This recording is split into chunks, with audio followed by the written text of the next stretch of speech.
Alrighty. Hello, hello. Excuse me.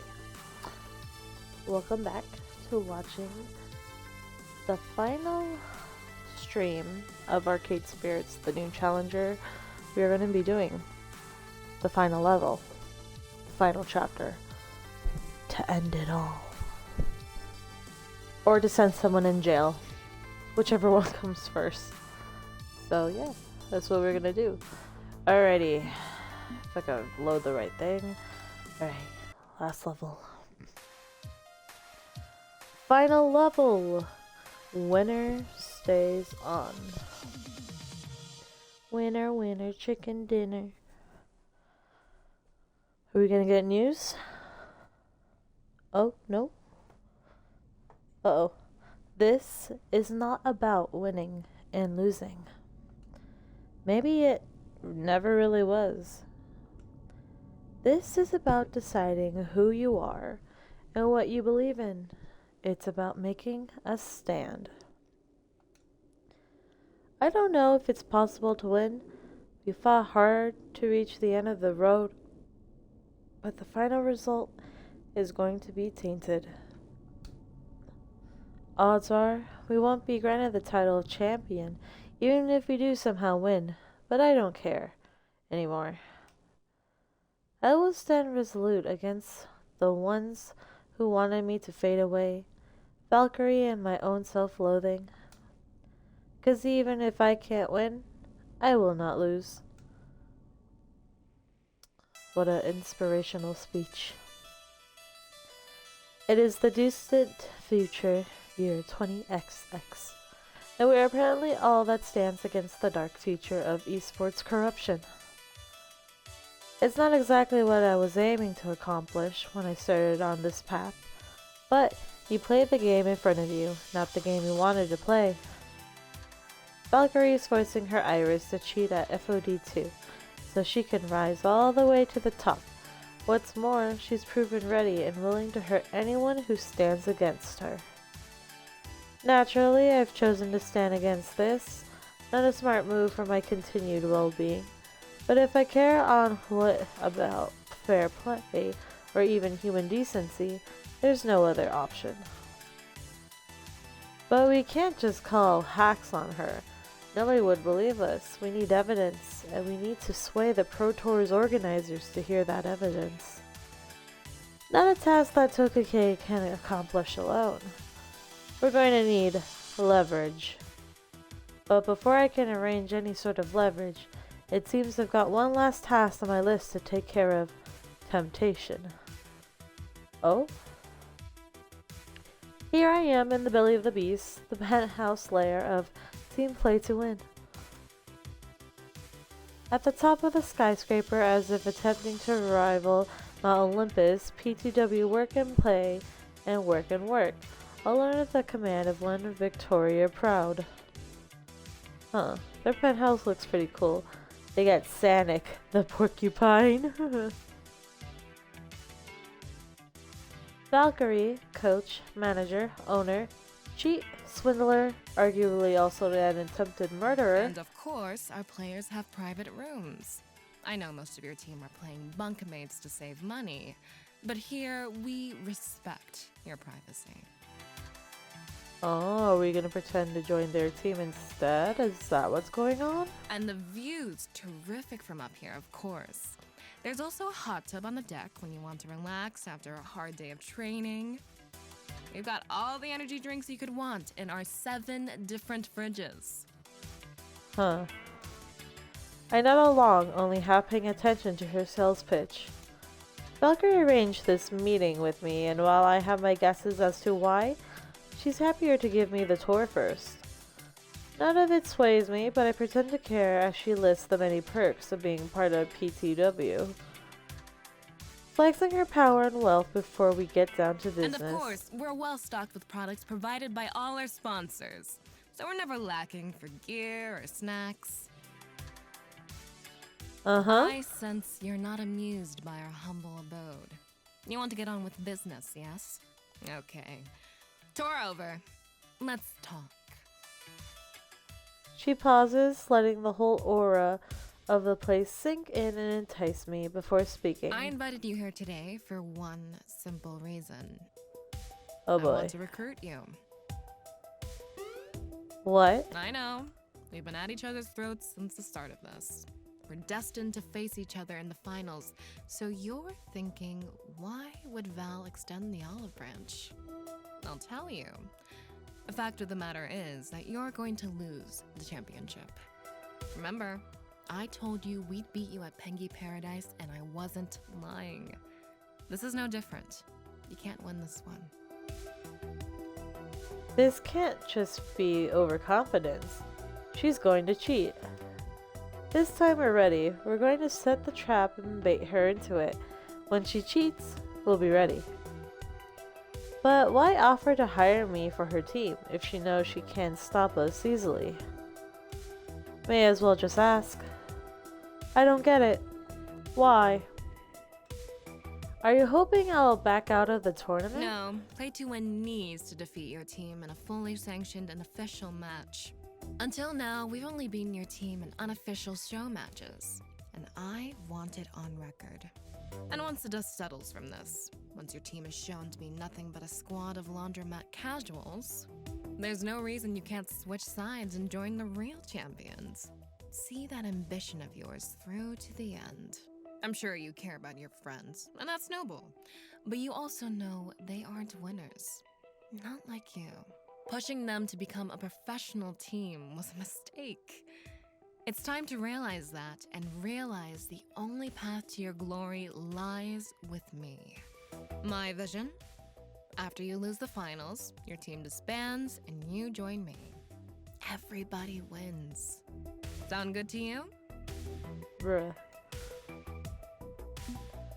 I'm already where I belong with my friends. What, and work myself to death under your yoke? Nah.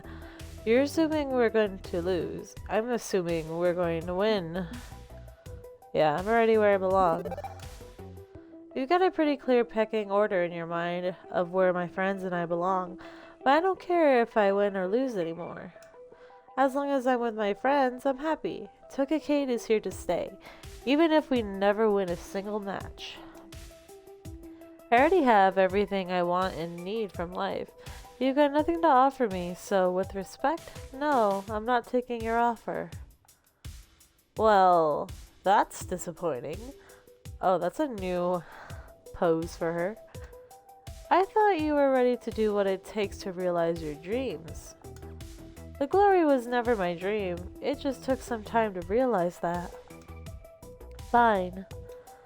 I see we can't come to terms.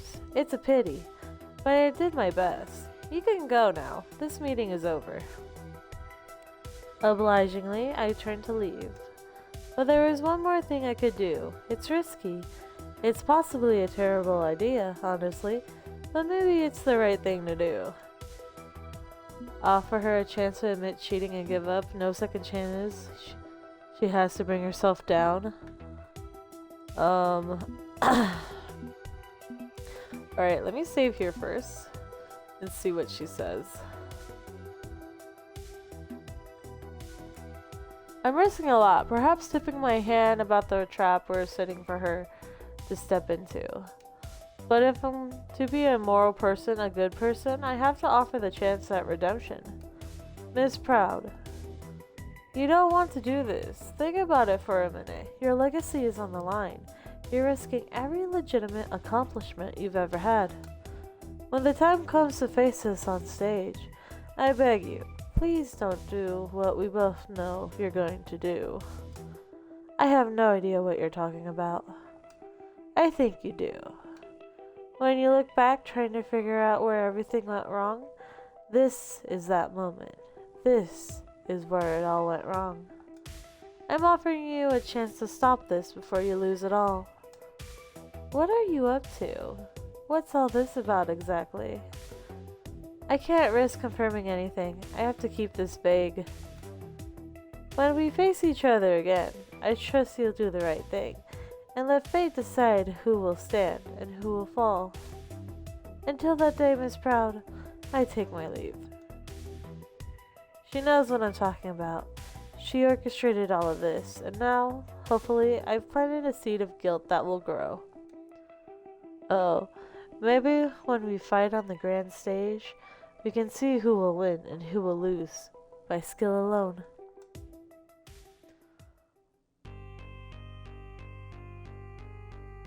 One trap thoroughly baited. Except for one teensy-weensy problem. We don't actually have a trap yet, just a pile of bait, waiting for a proper trap to be built around it. You are super not great at metaphors. Hey, at least she's consistently bad at them. There's something to be said about consistency. However, I have a fine array of steel-jaw traps available for choosing. That's why I've gathered the team today. I want us to select the means by which we shall enact justice upon Valkyrie. A bit concerning, that. Indeed, we must be thoughtful in matters of justice. In dealing with Coda, we were a bit thoughtless. We can do better. We need to make sure Valkyrie's crimes are exposed, but also do it in a way that's fair and efficient. Okay, so some of my proposals may not meet those standards, but hear me out. I want to lay everything on the table before we decide. I think we have 4 options here. I'm confident enough in my ability to make all 4 work, so it's just a question of which one we want to run with.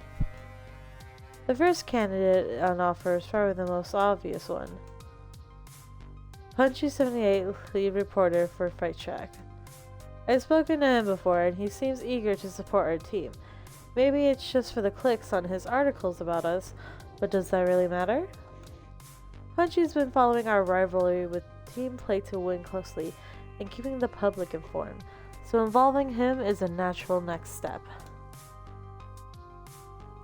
It's simple enough. We tell Punchy78 everything we know about Valkyrie's crimes, offer juicy details for his website, get everything out there for the public to see.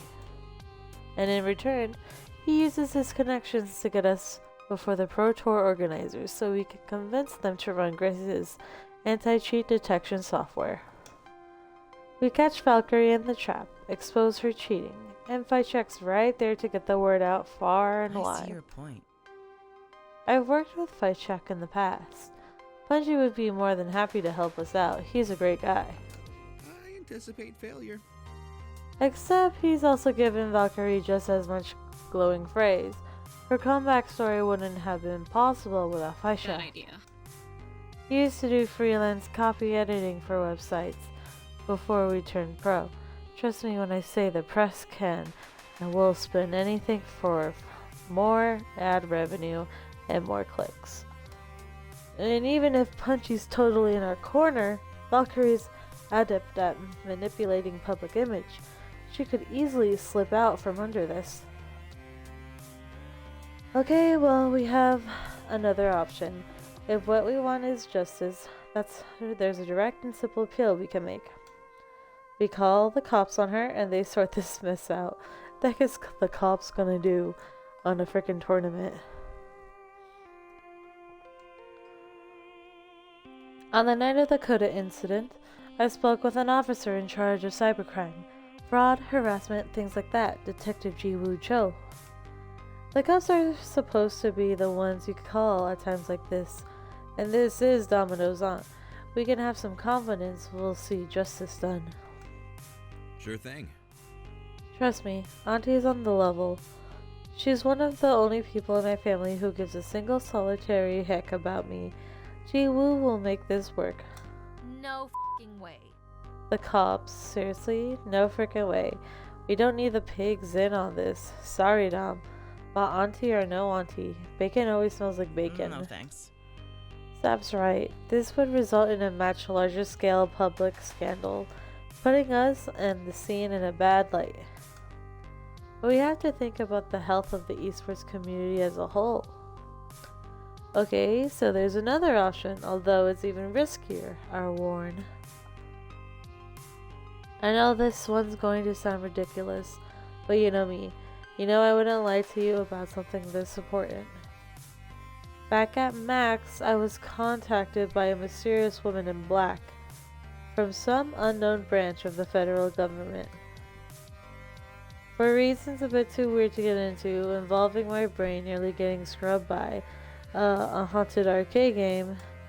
What? Bear with me. This agent said if I had any information about someone abusing the technology behind Iris, I should call her. You know Valkyrie is manipulating her Iris to dominate the scene, cheating at contests and harassing her enemies into the grave, abusing the tech this woman is trying to control. You know Valkyrie is... Oh wait, no, I just reread it, my bad. This is risky. This is possibly the same one who shut down the Iris project because of its strange origins, but she is a strong contender for making this whole situation go away. Impressive. Something keenly appealing about Valkyrie vanishing into some CIA prison, assuming this supposed mystery woman is CIA, or NSA, or FBI, or whatever. Trust you when you say you aren't making this weirdness.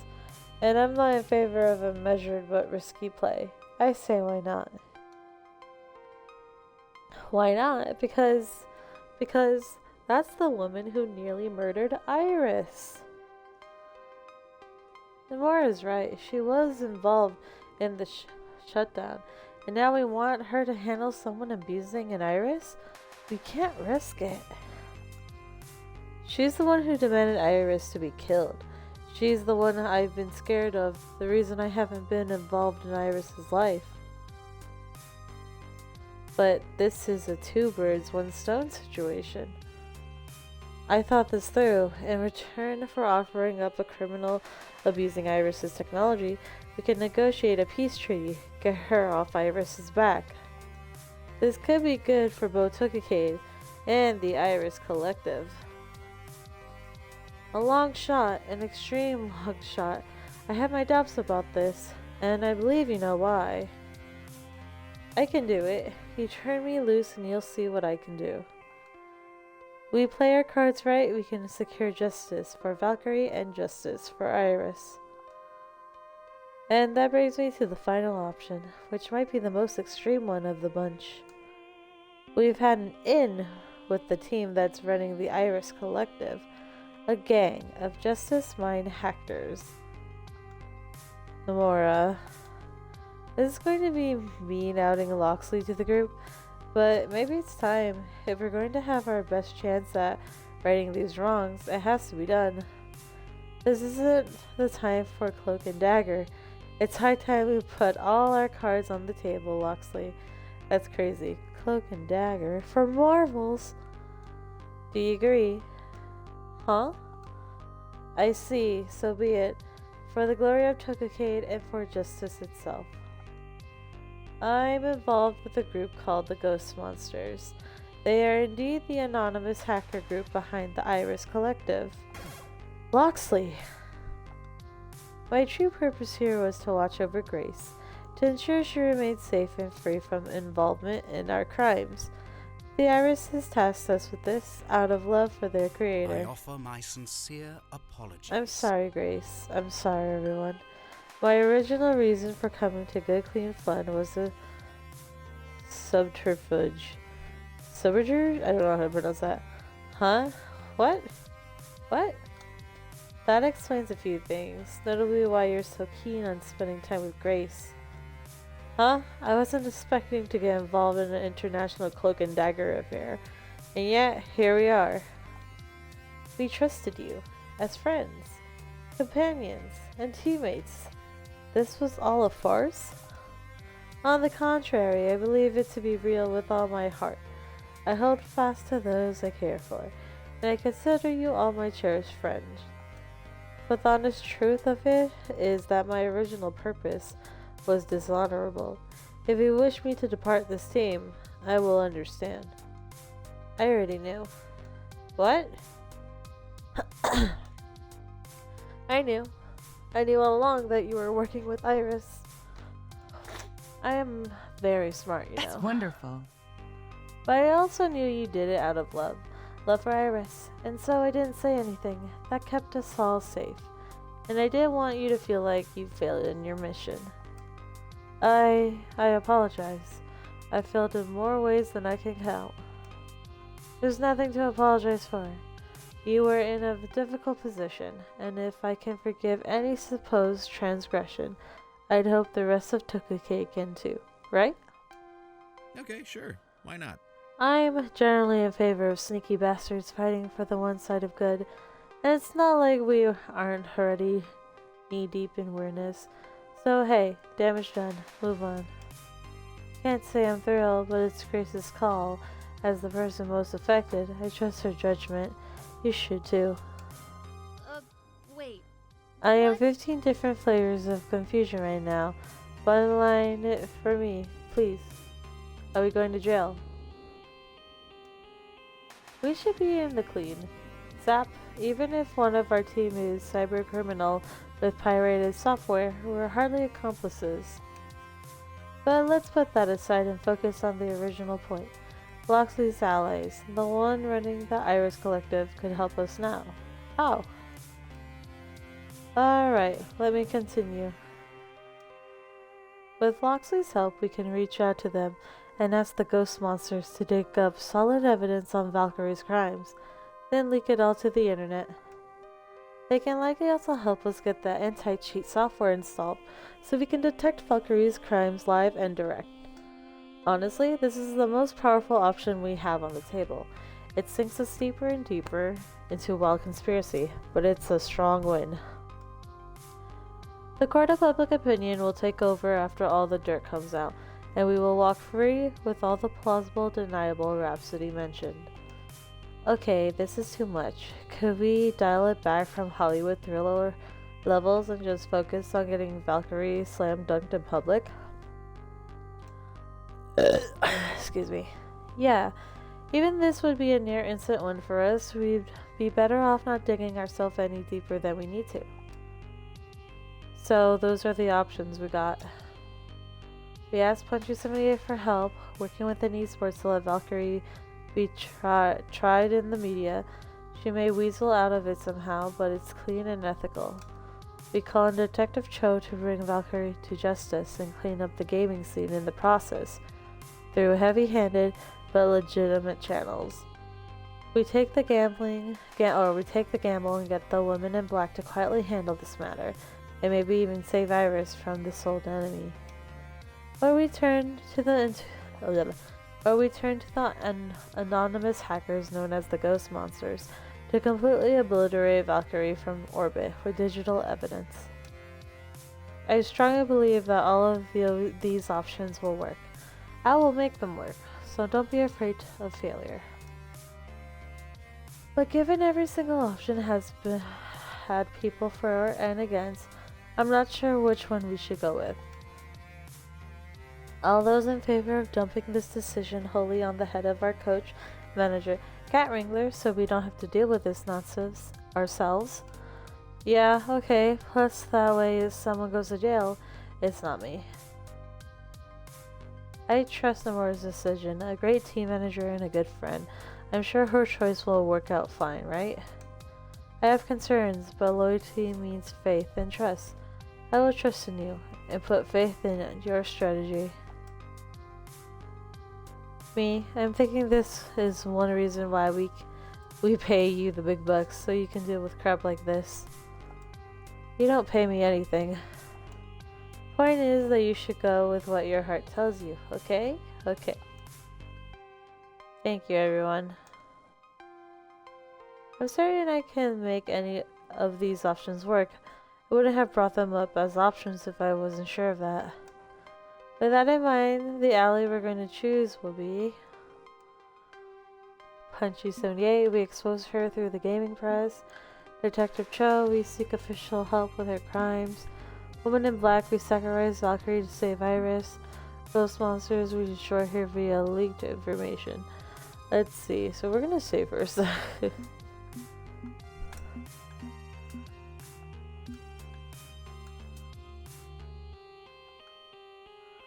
Okay, I want to take a Ghost Monsters again, because that's what we did did in the end of the last game.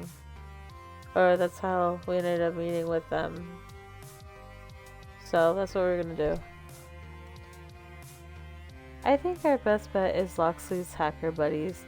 All we need to do is expose her sins. They don't need to go through official channels to get that job done. That also gives us plausible deniability. When everything goes down, we won't be the ones airing her dirty laundry. A fine line to walk, and I like not to repeat the mistakes of Shaman Koda. We air true sins, and true sins alone, not simply grievances that granted us advantage. I'll need to make some arrangements. My allies won't reach out to you directly. I can play man in the middle. Okay, we'll take care of this together. No need to involve anyone else on the team. I gotta help. Iris is my creation, and they're protecting her. Wouldn't suggest it. If this doesn't end as cleanly as intended, I'd rather you not get caught up in our mistake. I suppose I thought involving myself not after Loxley went to such lengths to keep me safe from all this. But be careful, please. I don't want either of you getting hurt. We'll be careful, promise. I shall make some calls. This won't take but a moment. Maybe I should have gone with the safer option. Worked with the cops, talked to the press, but Valkyries could have slipped out from under us if we tried to play this safe. I want this put to bed, so show the world what she is and let the chips fall where they want may.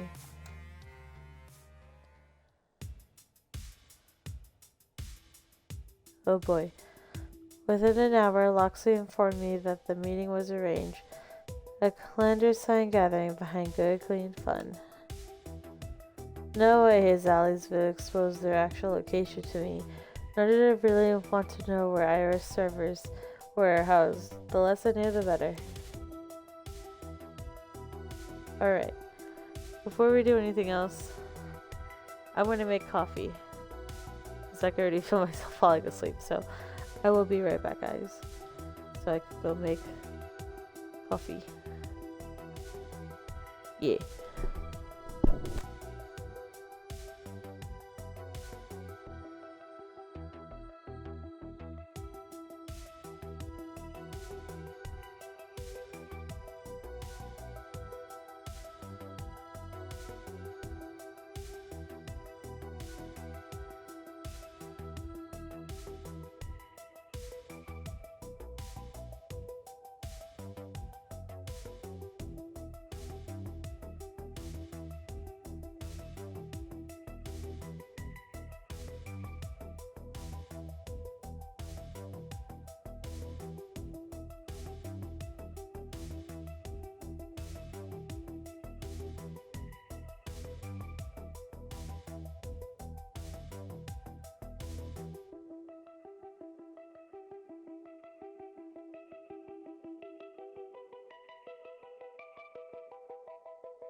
Alrighty, I'm back. I have acquired coffee. Alright, let's do this. Okay. So they're called the Ghost Monsters, really? Like the Pac-Man trademark ghost? You merely adopted the arcade. We were born in it, molded by it. This seems a bit of a silly name for an internationally wanted hacker gang running rogue servers housing dangerously powerful AI. A silly name can be disarming, right? Hiding one's true strength behind a playful exterior. A technique sadly adopted by many who crave injustice, but I assure you that we're on the side of good. Well, more like chaotic good. Uh-huh, and whom are we meeting with? Me. Oh boy. You're meeting with me. Oh, I think she has the same voice actor. Oh wow. Sue actually looks like her face definitely looks different. A young woman, probably a few years younger than me, slips out of the shadows of the alley. Could have been standing there the whole time for all I know. So, this is your team's cat herder? Indeed. Expected you to be taller. Name Sue. Hacker extraordinaire and leader of the Ghost Monsters. The ones Locksley called friends long before he called you his friends. Pleased to meet you. So, Locksley says you want our help. We've got 15 minutes before the traffic cams in the area reboot and I need a scram, so get on with it. I'm a semi-public figure, so I hope you appreciate me popping my head up to chat with you like this. Normally I don't go this far for a stranger. Don't get out much, huh? Not really, no. Sure, I used to run these streets. The Ghost Monsters traded information in some pretty high circles, but not anymore. I've got a higher calling now. I keep Iris safe. Call it a long chain of favors stemming back to the bad old days. And every minute I spend out here puts Iris at risk. Say what you came to say, so I can laugh in your face and go home for a nice bowl of cereal and some cartoons. Okay, so not starting on the best foot. Locksley's leaving this in my hands. He's already pleaded our case to the best of his ability. Now it's up to me to take it the rest of the way. Someone's abusing an Iris, manipulating her into doing terrible things we want it to end. Team Play to Win is cheating and getting rid of anyone who threatens them. They must be stopped. I got a digital cloak and dagger mission that calls for you. Your very particular set of skills. Well, yeah, let's just talk about Iris. She's the one running Iris. Keeping Iris safe is noble, and that's why you need to help me. Victoria Proud of Team Play to Win is abusing Iris, making her commit crimes. Not just cheating at esports, that's something trivial. She's also made Iris erase someone's medical records to keep them from the mental health medication they needed. If we let this go on, if we don't step in and put an end to it, it might embolden Valkyrie to do worse, knowing she can get away with anything. Yeah, Locksley told me all about your little esports splat. It's almost adorable that you think it matters. Honestly, not thrilled Locksley is putting himself in the spotlight by being on your team. You told me I could support my friends and their dreams. Are you now saying I am to play favorites? Damn it, I'm trying to be a good leader and a good friend here, Locksley. You sure don't make it easy. But let's put our issues aside. It's the second part that worries me, that she's making her Iris hurt people.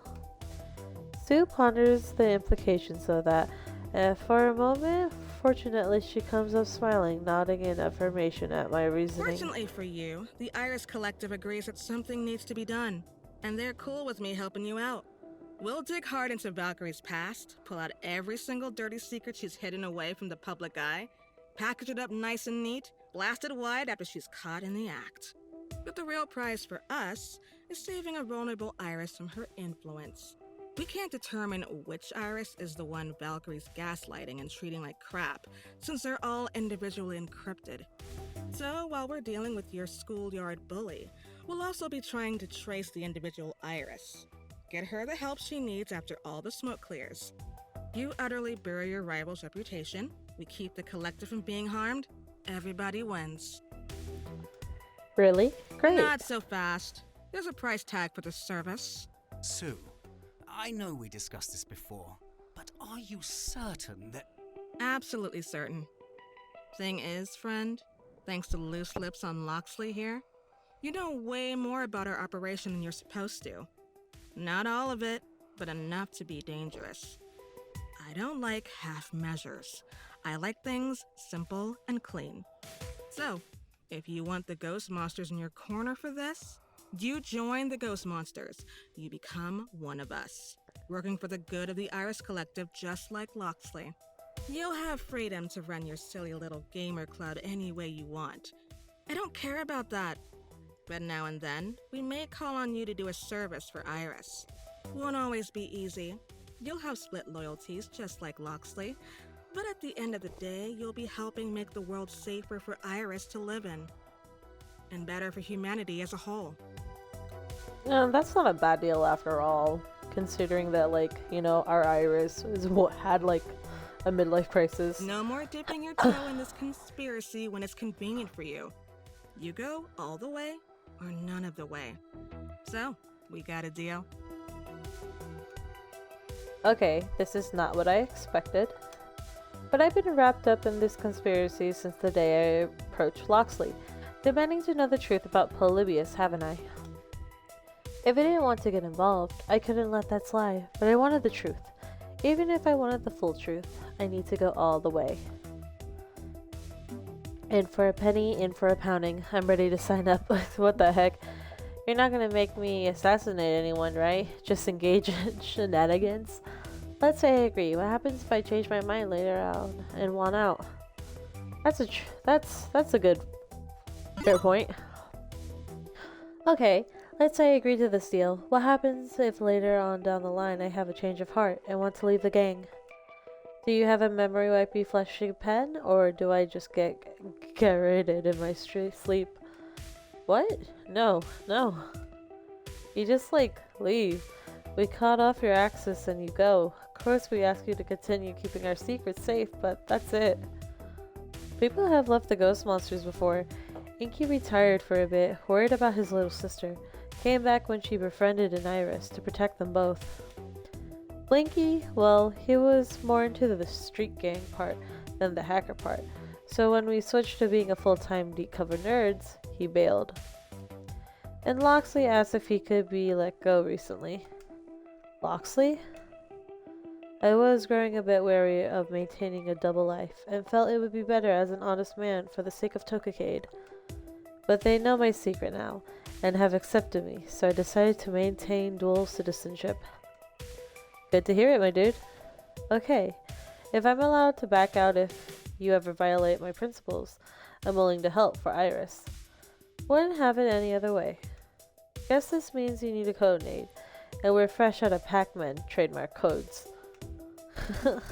I'll stick to more things. Blinky is available right here. I'll be Blinky. I am the Shadow. Call me Missing No. I am Enigma and Frittles. Kamikaze, that's my main in FOD too, so it makes sense. I guess I am the Shadow. I am the terror that flats in the night. You may call me the Shadow. What? Like that old-timey radio guy? Look, it's just a cool name and I like it, okay? Okay, the Shadow. If that's what you want. The Shadow. Okay, Ghost Monsters acquire the Shadow, and you acquire all of Valkyrie's dirty laundry. We'll also help you get your anti-cheat software installed. Anything else you need while we're wheeling and dealing? You want a sandwich? I know a great sandwich shop. I'm good, thanks. Okay, I gotta bail before the CCTV cameras come back online. Loxley, you got it from here? I'll reconnect you both in 1 month's time at the Pro Tour event. Indeed. Until then, see you around, the Shadow. It's just Shadow, not too late. Dang it. Did I just sign my soul away? Granted, better the devil you know. I was already involved in this mess thanks to Polybius. Maybe now I'll get even more answers about what happened to me. And most importantly, we're all set for the Valkyrie takedown. 1 month of light training and prep work and we'll face off against her. But this time we'll be ready in more ways than one. Dun dun dun. Okay. Hold on. Before we continue, I actually want to see what our possible other options could have been. So, I'm gonna go back to here. Oh, fuck. I saved it on top of that by accident. Okay, I guess we're continuing the story. Never mind. Well, goddamn. Let me take a sip of my coffee. That's good. Okay. 1 month come and gone in the blink of an eye. We did some training on a lighter schedule, played a bunch of different games, had a few group outings to keep the team morale up. Domino and I managed to slip away from the apartments to share quiet moments together. Thankfully, not often, but we've managed. I'm like, don't I have my own room though? Can we just hang out in there? They're not all quiet moments. We've gone out dancing twice. A hot crowd keeps him energized, it seems. And well, here we are, the Fists of Discomfort 2 Pro Tour Finals. The Jerry Lawson Memorial Esports Stadium, smaller than traditional ball-focused sports, but just as hot an atmosphere as any superb owl could manage. The atrium packed with industry booths and indies, showing off game or swag or brand new competitive titles. A fine playground for fans and players to enjoy between matches. We made it, gang. The big time, the main event, the ultimate arcade destination. And the first major Pro Tour 2. History in the making. It feels like every year the scene manages to grow exponentially. Could go my whole life without being locked in a building with thousands of sweaty, unshowered gamers. And yet there's something wholly invigorating about annihilating a deep musk of excited crowd. Ah yes, gamer musk. Bottle and Silsum, see where it gets you. Ooh. Ooh, look, Magical Moon Cuties 2 is playable in the indie area. I need to try it. Okay, so there's a lot of cool stuff going on, but don't forget the real reason we're here. To get utterly wrecked by Valkyrie in front of an audience of thousands, right? Not how I'd put it, but yes. Not gonna lie, things will get weird when it's time to hit the stage. This won't be a normal fight, and the aftermath could put a harsh spotlight on whomever's standing there. Oh, I'm absolutely by your side for this. I want to be there when everything falls about in a flaming ruin. It's kind of my thing. Wouldn't have it any other way. Ooh, we're gonna watch the world burn with our partner. How nice. Okay, I'm going to officially register our tag team with the tournament staff, and then try to meet up with Sue. Everyone else, go enjoy the party. Domino and I need to beat 2 teams in the tournament to advance to the actual finals, so we can't quite party like you can, but you're not exempt from partying. This is a prime opportunity to have fun. Take it. Zapper, I've got matches to win and shenanigans to plan. So multitask. Don't let life pass you by, is all I'm saying. Don't get so fixated on Valkyrie that you forget who you're trying to be. Let's not see a relapse of trading spreadsheet, Nomura. Bruh. Right. I'll make an attempt. With all that settled, the team breaks up to go investigate the wonders on offer. Zapper's right.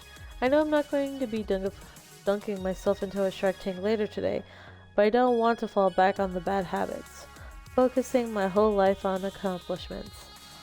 I glance around the room, pondering what to tackle first, when I hear a beep from my phone, while I hear Iris saying, "Hey Iris, sup? I know you're headed into some really stressful stuff, so I wanted to make a little recommendation to you. If you're ever in doubt as to what to do, remember who you are. I'm Nomura. I mean in terms of your identity. You know, those intense identity situations I've been tracking? The ones where you can't take certain approaches that don't mesh with your personality? Yeah, I'm pretty bad at cracking jokes without them falling flat. Exactly. I'm guessing you're going to run into some super intense identity situations real soon. Only one way though, using your best technique alone. That is a scary name.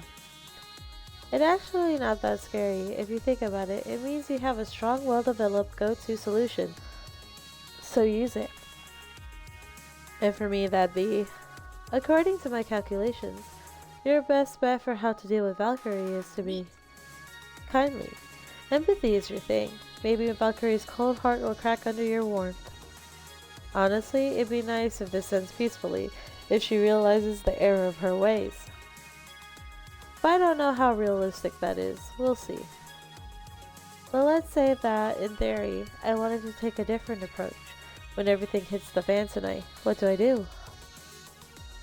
Well, you have it all day to chat with people before you'll need to really dive into your personal playbook. There's time to learn new approaches.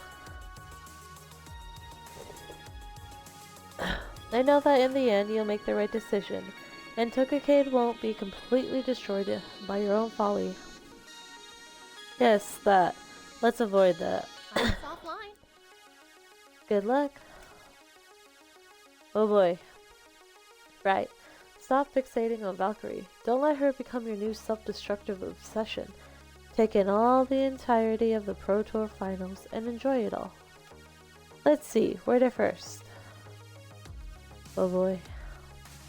Hamza's here. Queen Bee's here. And then there's Ben and Matt.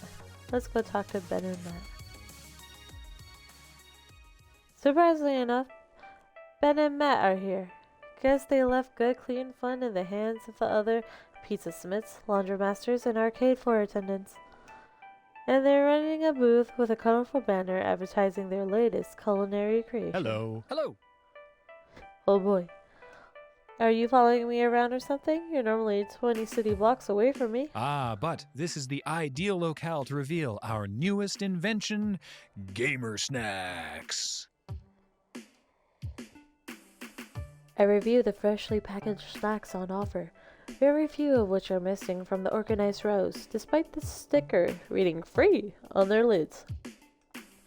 These are literally just veggie platters. You make veggie platters and call them gamer snacks. Can you deny that gamers tend to avoid nutritious, high-quality vegetables in their diets? Okay, yeah, no, you're not wrong there. Well, you got me there. Hook me up with some gamer snacks. Splendid. Matt hooks me up with a box of artfully arranged greenery. Don't know if I want to make this my whole lunch, but I won't deny I could use some vitamins if I'm going up against Valkyrie later. As I ponder the garden sampler, Ben and Matt's perpetual smile shines my way.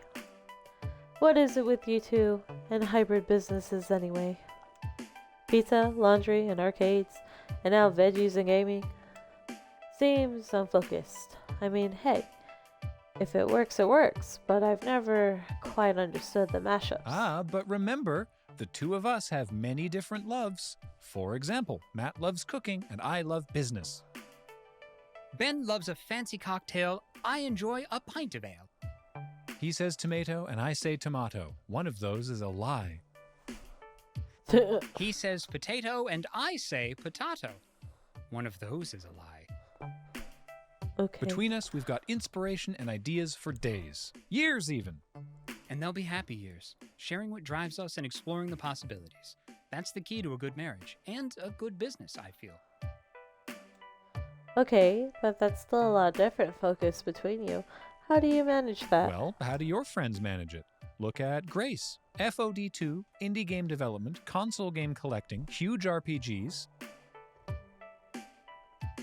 Except Grace constantly worries that she never actually finishes anything. She's worried about being unfocused. Better than being monotonously focused on one thing with nothing else going on in your life. Eh? Eh? Right, that's not great either. Not to say that focus is a bad thing. Be focused. Just don't be blind to the possibilities of life in the process. For instance, the possibilities to come in your future. You're about to undergo a heck of a trial by fire, aren't you? I wonder what you'll emerge as. Where do you go from here? Being fixated on the here and now? Okay. But tomorrow is another day. What will your tomorrow bring? Have you given it any thought? My future. If it's all about the possibilities, I tend to live life to the fullest. I don't honestly care, as long as I'm with my friends. Forge a new empire, the world will know our name. Be a strong influence on esports, show people how it could be. I guess the possibilities. You're right, life has a lot of opportunity, a lot of possibility, and I want to explore it all. I've been living exclusively for victory for way too long. It's time to see what else is out there. Once I'm out from underneath the specter of Valkyrie, I'll be ready to embrace what comes my way. That's the spirit. The arcade spirit. Hey! They said the name of the game. The what? You know, the passion for play and fun and exploration that bolsters the human experience through shared community. I don't think that one's going in the dictionary, Matt. Aww. Regardless of what the future may bring, we're confident you'll find your way through. We're proud of you, you know? Indeed. Stumbling through our doors as an uncertain newcomer before becoming a true leader? That's a lovely redemption arc you've enjoyed. And we'll be there to support you, come what may. But eat your veggies. Yes, and eat your veggies. Having acquired my gamer snacks, I decide to move on. Attention please, took a Cade to Stage B for your first match. Right, we still need to beat 2 teams before we reach Valkyrie, and if we don't, well, all of this was for nothing. I text Domino to arrange the meetup prior to the match, and our first opponent is a complete pushover. I honestly feel kinda bad. This was another most amateur team that got some lucky wins and qualified for the finals. Everyone went a clink on them. We chat a bit, exchange some tips, I offer encouragement, no sense demoralizing the newbies. And back to exploring the Pro Tour Carnival. Okay, who do I talk to next? We'll go talk to Hamza. Over in the dealer area, I saw none other than Hamza, enigmatic and charismatic patron of the arcade arts. And he's running a dealer's booth with the help of a few of his assistants. But it's weird to see someone like him working retail. But no wait, it's not a retail operation. The banner over his booth reads, "All that you desire for free." Ah, my good friend. Welcome, welcome. Hamza is pleased to see you again. Can Hamza interest you in rare and valued arcade treasures obtained during his worldwide travels? Many a rare gem can be found within the stock I have brought to this event. True enough, I'm seeing some collector's pieces, limited edition gamer paraphernalia, and even some arcade circuit boards from extremely rare machines. And what, you're just giving this stuff away? Hamza may embrace an opulent and lavish style for presentation purposes, but ultimately he prefers to live modestly. Clutter and waste are an enemy to be slain. So, when Hamza's storage warehouses overfill with treasure, it is time to redistribute some arcade delights to the masses. Hamza is no dragon sitting on a golden hoard. Perhaps Hamza could interest you in a collector's edition statue of Tomokaze in a rare Shadow Arts costume? All things are possible through Hamza. 1 item per customer only. All transactions are final. All employees of the Palace or other major arcade chains are exempt from this offer. Do not test the patience of Hamza. He forgot to add trademark. Huh, okay. Nothing in this pile of gamer swag that I really need, but maybe I could get a gift for someone on the team. They deserve it after putting up with Spreadsheet Nomura. A rare Galaga Starship model kit, a complete in-box Ultima 7 trademark, an exclusive Pro Tour Finals pin, a Brutal Legend trademark statuette of a gnarly Hellspawn, a solid gold NES trademark Zapper. Is that Is that just a sword? You're giving away a sword? Well, we'll get something for Domino. Given you love space shooters, how about an item from the early days of shmups? Domino would love that Galaga trademark model kit. Ah, an eye for the classics. If this is what Domino desires, he shall have it. One of Hamza's many helpers boxed up the gift, and for me, I should probably carry this up to the hotel room rather than lug it around though. May your ally find happiness in the treasure. Hamza is pleased to spread joy to all deserving persons. Hey, hang on a second. If this is a gift, then that means I haven't asked for something yet. I get another pick. Test not the patience of Hamza, my friend, but you are technically correct, which is sufficient. Speak your desire. There's a lot of goodies on offer, but there's only one thing I'm genuinely curious about. I would like the true name of Hamza. Ooh. That is not on offer. Bruh. It's behind the desk, isn't it? Everything behind the desk is an offer. Come on, I gotta know. Who's the real Hamza? Anyone else? I would cast you out into the cold to walk alone through this esports wilderness. But for you, it's Hamza. That's literally my name. Drat. Thought I was being clever too. Hamza would not wish you to walk away unsatisfied. I shall offer more. Ooh. What you see, the lavish clothing, the air of refined grace and power. This is, of course, an image, a mystique that I cultivate to enact my will on this world. I don't consider it to be a facade, though. No. Image is a matter of presenting the self you wish to be, and then following through on that wish. I wish to be the one who embraces the arcade and supports it through my wealth and privilege. The carefully designed aura of Hamza, the eccentric stranger, allows me to do this. Hamza is generosity with confidence. Hamza is justice with a will of iron. Hamza is striking and breathtaking, but a figure of compassion. Therefore, Hamza is my true name. I choose to be Hamza because Hamza is what I wish to see in this world. My friend, I know that you will face your nemesis on this day. In the aftermath, come what may, ask yourself one question. What do you want this world to be?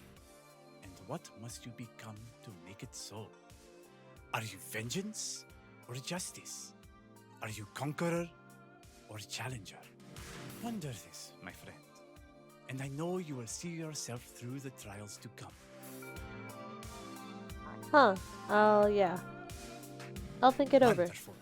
Now, if you will excuse Hamza, Hamza has many more gifts to bestow upon this wonderful world of arcades, which is a Hamza manner of saying, the line behind you is getting long, please go, I want to wrap this up before lunch. He needs his lunch break. Hamza's funny. Right. Thanks, Hamza. Hamza's based, bro. Who I want to be. Well, I already know who I want to be. I want to be the one who brings Valkyrie to justice, right? Attention please, Toki K to stage A for your second match. Okay, the first round was a bit of a pushover, but don't get cocky. The next team could halt our road to fighting Team P2W if we aren't careful. They put up a hard fight, a team of pros who have been around the touring circuit longer than we have, but we squeak out the win. Seems the last month of light training was enough to keep us sharp, because we overcome them in the end. Hooray. Handshakes and good feelings all around though. Not all veterans are salty, spotlight hogging types like Valkyrie. With that fight complete, we're locked in for the finals against Team Play to Win. It's done. But I think I have time for one more run exploring the Pro Tour offerings before I need to start looking for Sue. Who do I visit next? There is no one better than our sponsor, Queen Bee. Loitering around a booth showing off some new competitive party brawler, I spot Queen Bee of the Four Heavenly Kings. But isn't she supposed to be in the tournament? She's on the other side of the bracket, so we haven't directly clashed yet. But I was figuring it'd be inevitable. Blah blah blah blah blah blah. Oh. QB, what up? We're out of frickin' tournament. That's what frickin' up. My partner, the demon, was flying in from Japan, but his flight got cancelled at the last minute due to some frickin' computer error. He managed to get another flight, but it's not going to arrive for hours. So they disqualified us. We've been kicked out of the Pro Tour. Can you believe this shit? A computer error? Some air traffic control thing. I don't have the details, but apparently the whole airport got slapped with the cyber attack that fricked things up. That seems way too coincidental. I may know who did that. Upon hearing that, I might hold the answer. Queen Bee rushes up to me, fire behind her eyes. She puts a firm hand on my shoulder. You what? Who's the frickin' hole who did this to me? You're standing in the way of Victoria Proud and Team Play to Win, so she made her Iris hack his flight. Wait, her? You think Valkyrie did this? It stands to reason, right? You're an obstacle, a threat to her triumph return in esports, and she did the same to us. Remember the Pengy Paradise debacle? Turns out she hacked the game to ensure a flawless victory against us. That doesn't track. Uh-oh. You haven't been deep in the scene as long as I have, champ. I know Valkyrie. I fought against her numerous times in FOD tournaments. At EVO, we were playing and one of my joystick buttons died on me for a few seconds, making me drop a full combo. I reported it, and they thought I was just being salty. But Valkyrie believed me, and she insisted the judges throw out her win and restart the match. What? Seriously? Seriously. She didn't want a tainted victory. Wait, but Punchy78 told me about how she went out of her way to ruin her rival's career. That guy? Oh yeah, he was an asshole. No pity for him. Sure, she can carry a grudge 1,000 miles, and after what he did, I would too. Don't think you have the whole story on that one. But cheating? That's not like her. That's not Valkyrie. Don't get me wrong, Valkyrie can be an incredible hard ass who shows zero mercy. But she's not as nice or approachable as I am. And admittedly, she's made some errors in her career, which has bred toxicity within the community. But stooping to cybercrime just to knock me out of the tournament? I don't know. That's just not Valkyrie. People change over the years. Maybe she's gotten worse. The facts are the facts. I'm not sure there's another explanation. Maybe she's like you, but she loathes me. This is gonna look real bad if she's innocent. Yeah, that's true. Oh geez. I've set up this gigantic sting operation to prove she's an esport tyrant and everything. If she's innocent, I'm gonna be jumping on a grenade, aren't I? But I don't get it. We got hacked. We've got proof. I'm not saying you're wrong. For all I know, Valkyrie could have become bitter and jaded since we last fought. And if you got some way of exposing her, do it. This community doesn't stand for people like that. It's got to be true. Everything's pointing to her, being a complete menace. Then make it happen, champ. You're no quitter in the face of justice. Queen Bee pauses for a moment in contemplation. Things are constantly changing, you know? We pioneers laid the path, but we laid it to allow newer players to come into the FOD scene. It's hard for the ones who have been here since the beginning to fade away into the background. Old instincts to cling to the fame and thrill we love are strong. So I get it. I get what Valkyrie might be feeling. But this isn't the way. We should be able to leave the scene while inspiring others, not end it all going down in a f***ing mess of flames. Champ, Make sure you don't let it end like that. Okay. I promise. Queen Bee huffs and storms away. Clearly still frustrated by everything, I let her go. No worries, just a big ask from one of those popular FOD players. I pushed that feeling away. I can't dwell on this now. I have other things I should be doing. Hang on, we're nearing the finals, and I still haven't heard from Sue. If we're going to get Grace's anti-cheat software installed, if we're going to trap Valkyrie when she goes after us, we gotta get that done soon. Fortunately, just as I'm pondering that, I get a text message. The Shadow. Meeting arranged. Backstage, green room, area 2 minutes from now. Hurry. And then the text deletes itself off my phone. Guess that answers that. Pocketing my phone, I flash my backstage pass at the security guards and make my way through the catacombs behind the scenes of the Pro Tour. We're infiltrating.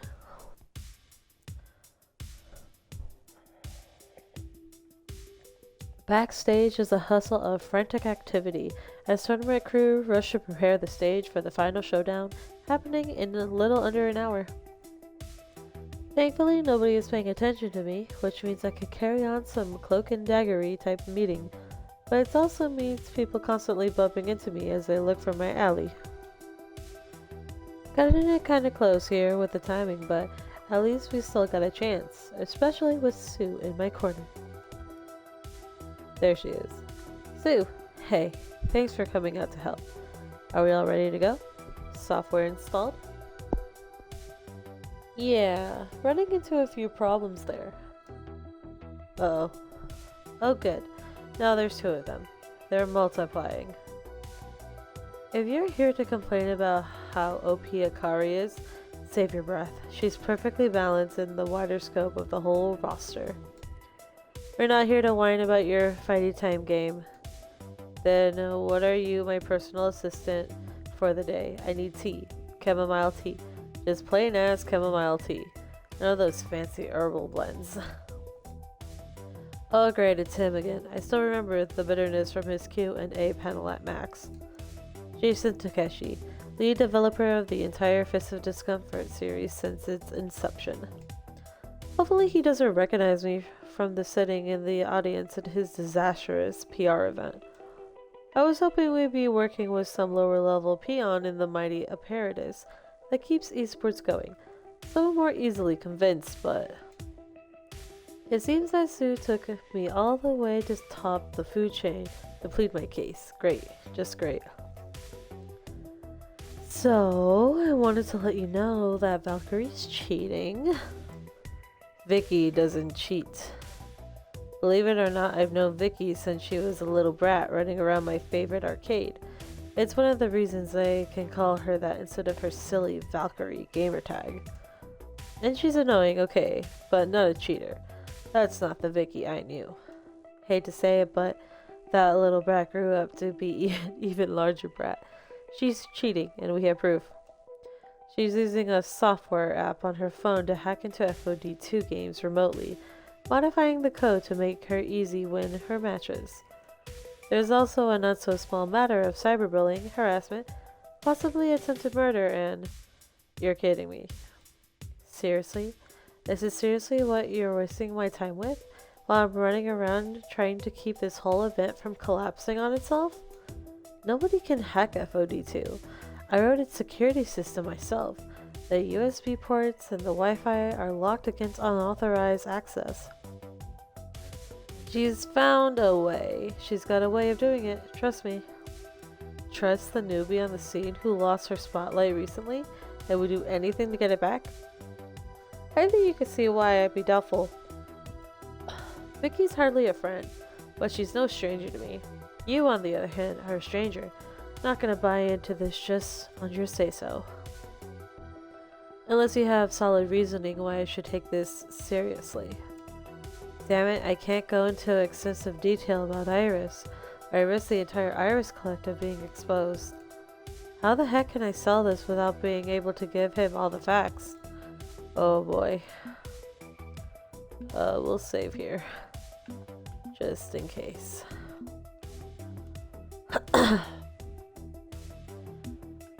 she's a bad influence on the community you've created. I can prove that to you.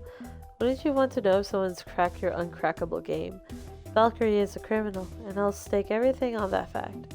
Okay, fine. Have fun dealing with your 0-day exploit in the wild. I'm out. But yeah, I feel like he would want to know if someone could uncrack the game. No system is uncrackable. Everything has vulnerabilities. Don't you want to know what those vulnerabilities are? Wouldn't you want to know who broke your trust? What I'm offering to you is a simple exchange. Give us a chance to prove Valkyrie's broken the rule and your broken game engine. In return, you get to clean house. If we're wrong, we're on your bad side. We'll accept whatever penalty that entails. But if we're right, if your code has been cracked, well, I'm thinking you want to know more, wouldn't you? I don't like the idea that my long-standing security monitor system's been compromised. Not one bit. But I've heard accusations like these before, more times than you could count. Every time, nothing came of it. Why should I give the time of day to this one? Oh, for crying out loud. We don't have time for this shit, Jason. You used an iris. Yeah? Considering she's an illegal app, I'm not going to confirm or deny that. Well, you let my companion here install this anti-cheat software. It'll be a win for irises everywhere, indirectly, and I can see it to you reap the benefits. Want your runtime on the Iris Cloud boosted? Really make her a high-performance app for your high-performance coder lifestyle? Maybe it can be arranged if you play ball. Curious, how you could possibly arrange something like that. Who are you, anyway? I'm the one telling you how this goes down. You are with the ghost monsters, aren't you? What? I know more than you think I do. And I know more about Iris than you do, for that matter. I knew her when she was a flesh and blood human, for starters. What? What? Summer of 1990X. Long before Fist of Discomfort, I was her friend before you were. Before someone copied her metadata to make an app. All we had was one summer together, one big arcade project we worked on, one more quarter to drop in the Funplex coin slot, but that's another story entirely. Hey! He used to play at the Funplex. Oh god, is he referencing Francine? Wait, no. Francine's older. I'm confused. I'm kind of up to hear a bedtime story, actually. So go read a book. And just because you're working with the Iris Collective doesn't mean I need to throw a monkey wrench into my game on your behalf. Ask your Iris if you should help us. She'll give you the thumbs up. I'm sure of it. What do you say? Ugh, I don't need these complications right now. Cheaters? Seriously? You know what? Fine, whatever. Go for it. Why not? Let's just completely abandon the idea of playing games for fun. No, they have to be a lifestyle. The kind you lie, cheat, and steal to get ahead in. You know why I made the original Fist of Discomfort? Back when I was a teenager, my friends and I made an amazing arcade game. But while they went to better things, I got stuck grinding a business software day job. That boredom drove me to pull my FOD prototype out of the mothballs, try to realize my dreams like they had. I was tired of coding spreadsheet software, and an arcade game that requires you to think sounded fun. That's all it was ever meant to be, something fun. I never wanted it to be this ridiculous monster that it's become. But no, because it turned out to be a profit foundation, it'll be cranking out sequels until the heat death of the universe. And now we've got people hacking my game just to get ahead, so they can get their hands on a shiny gold trophy. It's not even real gold, it's gaudy costume jewelry crap. So, can we go ahead with the anti-cheat software, or... The company's leaning on me to make the game bigger every season. The sponsors lean on me to change it this way and that. And now teams are asking me to install weird software? Sure, fine, whatever. It's not like it's even the first change I've had to make to the game today alone. Okay, so we can go ahead. Thanks for your... Wait, we're not the only ones to ask for a change? I just got an email from our sponsors demanding we force the players to use their branded joysticks for the final round. I thought the whole point of the USB ports was to let players use whatever they're comfortable with, but who cares about consistency? Sure, let's disable the USB ports and force our players to use the built-in sticks. Let's make that decision on the literal day of the finals. Why not? Whoa, whoa, whoa. We have to use the default joysticks? I can't use my usual keyboard? Not good for the brand, they say. Gotta consider the wishes of the sponsors, they said. Fine, no USB for anyone now. We're putting weird anti-cheat software on it. Fine, I'm just the frickin' lead designer. What do I matter? At least this doesn't screw over Domino, who already knows how to play on default sticks. But me, I'm boned. I only know how to play on a keyboard. It wouldn't surprise me in the least of the sponsor request he's running about was spoofed by Valkyrie just to mess with me. But I'm not going into this match expecting to win.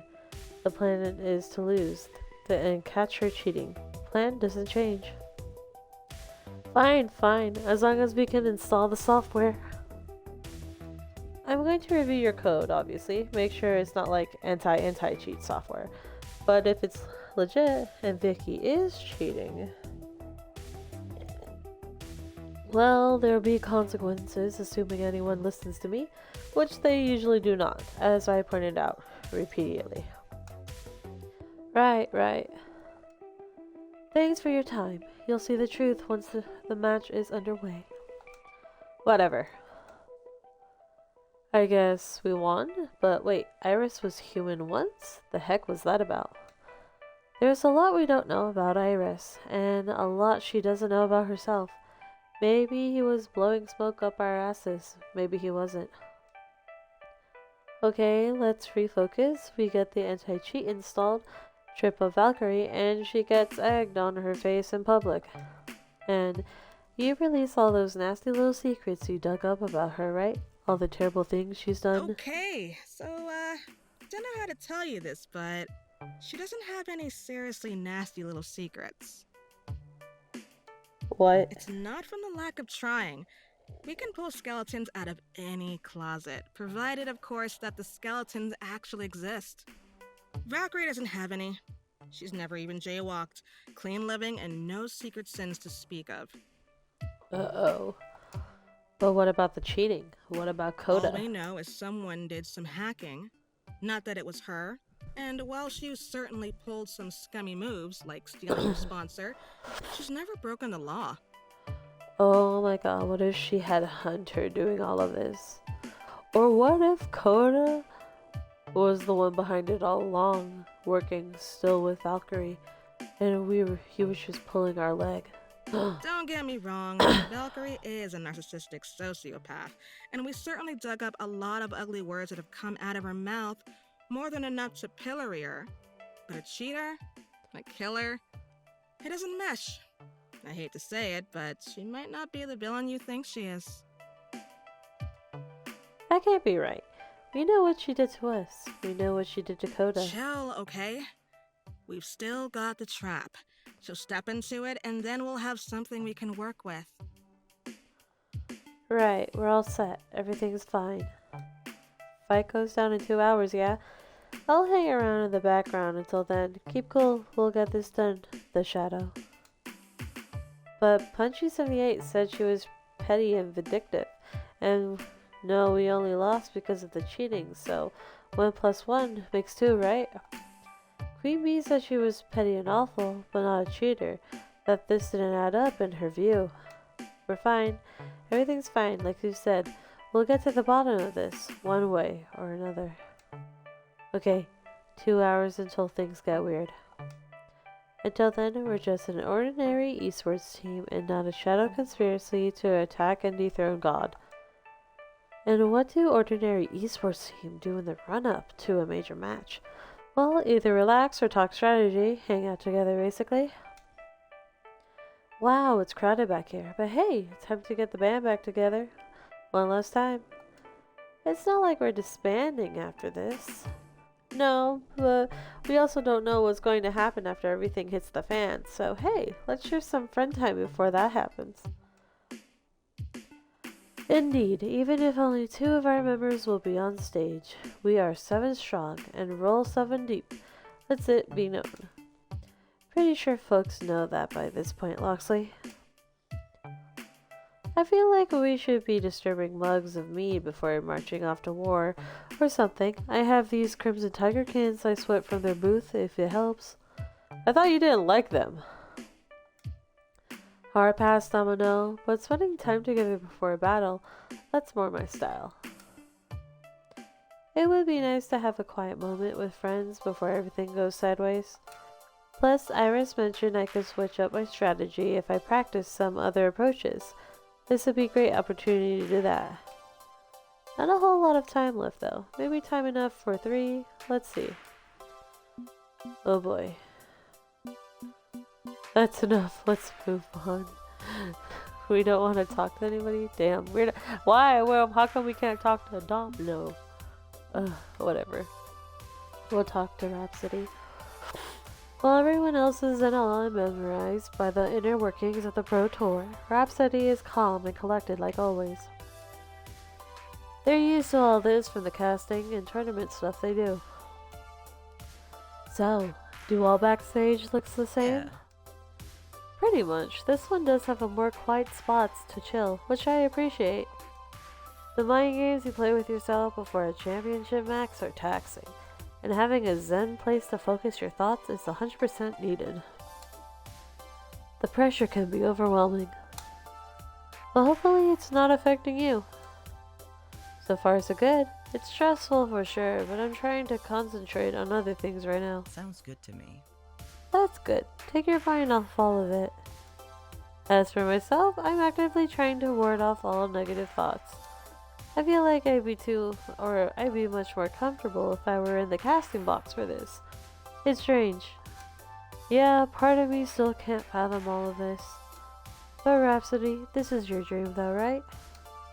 It is. I put so much passion, so much energy, so much work to get to this very moment. And now I'm here, I'm not sure how I'm supposed to feel. Feel however you want, it's all normal. There is no right or wrong way to feel. Whatever the feels, be true to yourself. Put some toppings on those feels and eat them up. There is no right or wrong.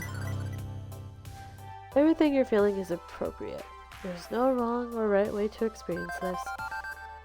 So it's fine that I have a huge knot in my stomach, my mind is in a mild panic, and an overwhelming paralyzed fear of failure looms over me. But I also feel proud to be here and ready to fight for whatever happens next. The joy of complicated feelings. The human mind is so intricate it can hold all of these things in the same thought. And it's all completely understandable. I see your point. And you're right. No matter what I'm feeling, I've learned to be okay with it. I tell myself to respect and acknowledge those negative emotions, but not let it overwhelm me. I can curb my excitement and eagerness so I can keep a level head. I'm in control. My mind is the one directing things, not my heart. That's a great way to look at it. After all, you've got the best mind I've ever met. You flatter me. Go on. I will. Your analysis and attention to detail are unmatched. You've been essential in this growth of Tokacade, and with your guidance, we've all grown in skills. Okay, enough. I can't deal with all these kind words. Just one more. And without your diligence and research, we wouldn't be able to unleash this truth bomb into the entire esports world. We still have some work to do before that. However, I still just hope it all goes according to plan. I have faith in us. True, we've done all we can to get up to this point. There is no point in worrying over it. All we can do now is wait. I'm happy to be here with you for it. You're an amazing friend. As you are, Rhapsody. Catch you later. Alright, it's time to get pumped for what's coming next. I'm afraid I have to abandon you for my favorite K-pop bops. I nodded to Rhapsody as they put their earbuds in and start both bobbing their head to the tunes. We part with smiles. Okay, who do we want to talk to? We'll talk to Grace.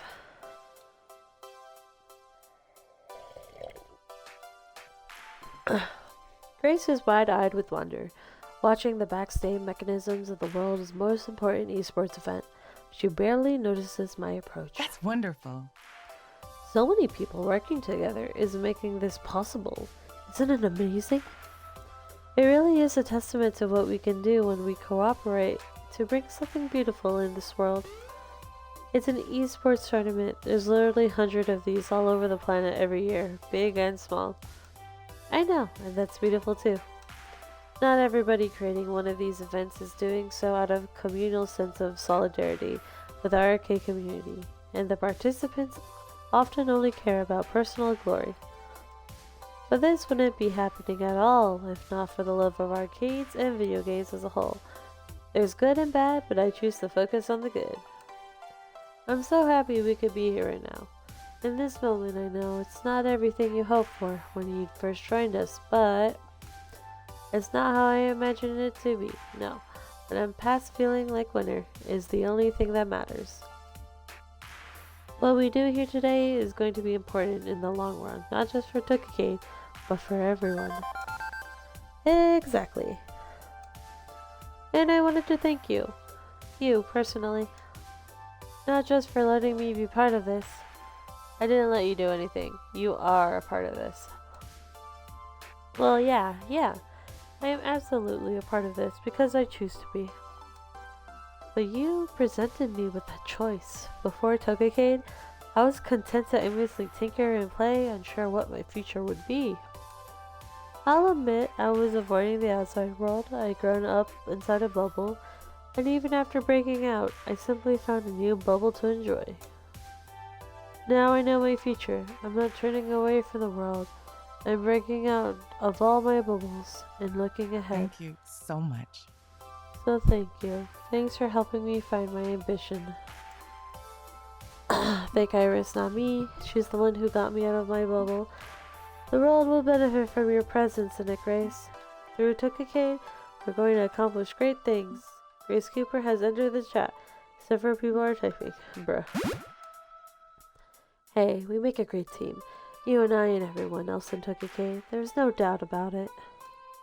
Together, we're going to accomplish great things. It's inevitable. Anemone. I really admire your confidence, you know? You're never paralyzed by choice or shy away from conflict.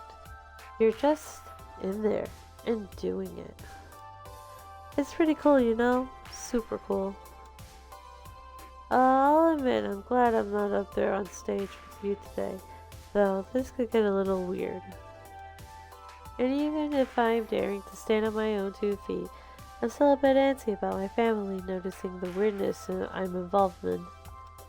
Don't worry, Grace, I've got this. You'll be out of here in the spotlight. Okay, but you be careful. I don't want you getting hurt. Good luck then. Oh boy, who should I talk to last? I don't know. Who should I pick?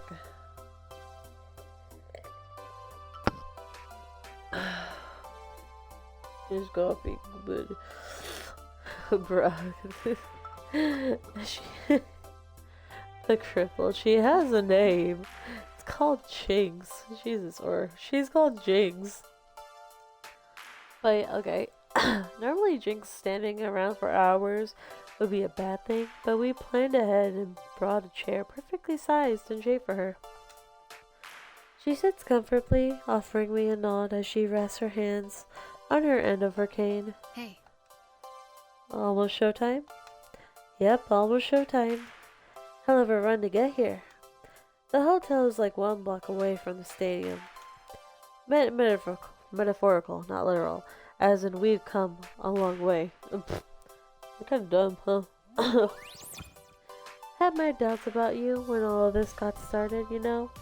Stormed in, threatening to change my comfortable little arrangement of friends. And Grace. Gotta admit, I was worried all this bluster and pride and ambition would severely rattle her anxiety.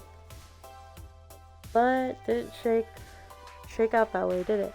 You navigated the waters just fine. And here we are.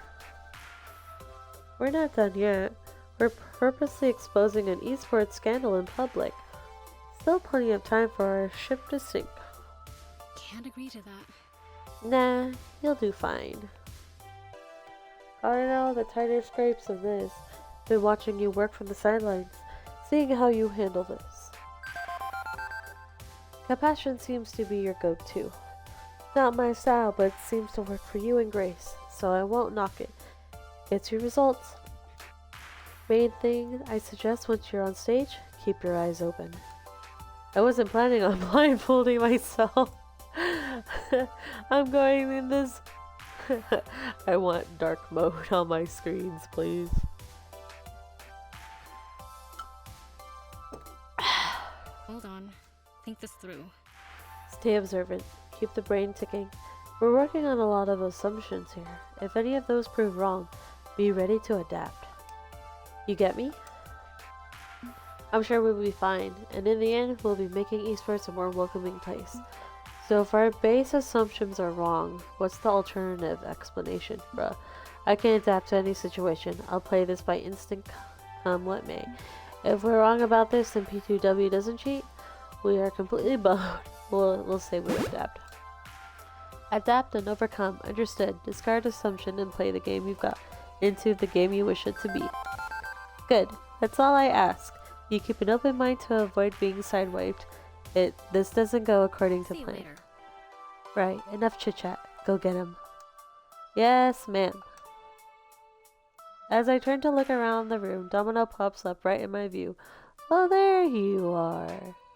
Been looking for you. Hey. Jump scare. Hey. Bruh. So, big fight coming up. How you holding up? I'm fine. Nope. Yeah, you're not fine. But that's okay. We can work with this. Come on. You and I are gonna do some training. Domino, we're an hour until showtime, and it's a fight. We literally cannot win. I don't think training will help improve this situation. Come on, trust me on this. I know exactly what you need right now. Let's roll. With that, he strides off purposely curious as to what he has in mind. I follow. He's gonna murder us. Domino, I thought you loved me.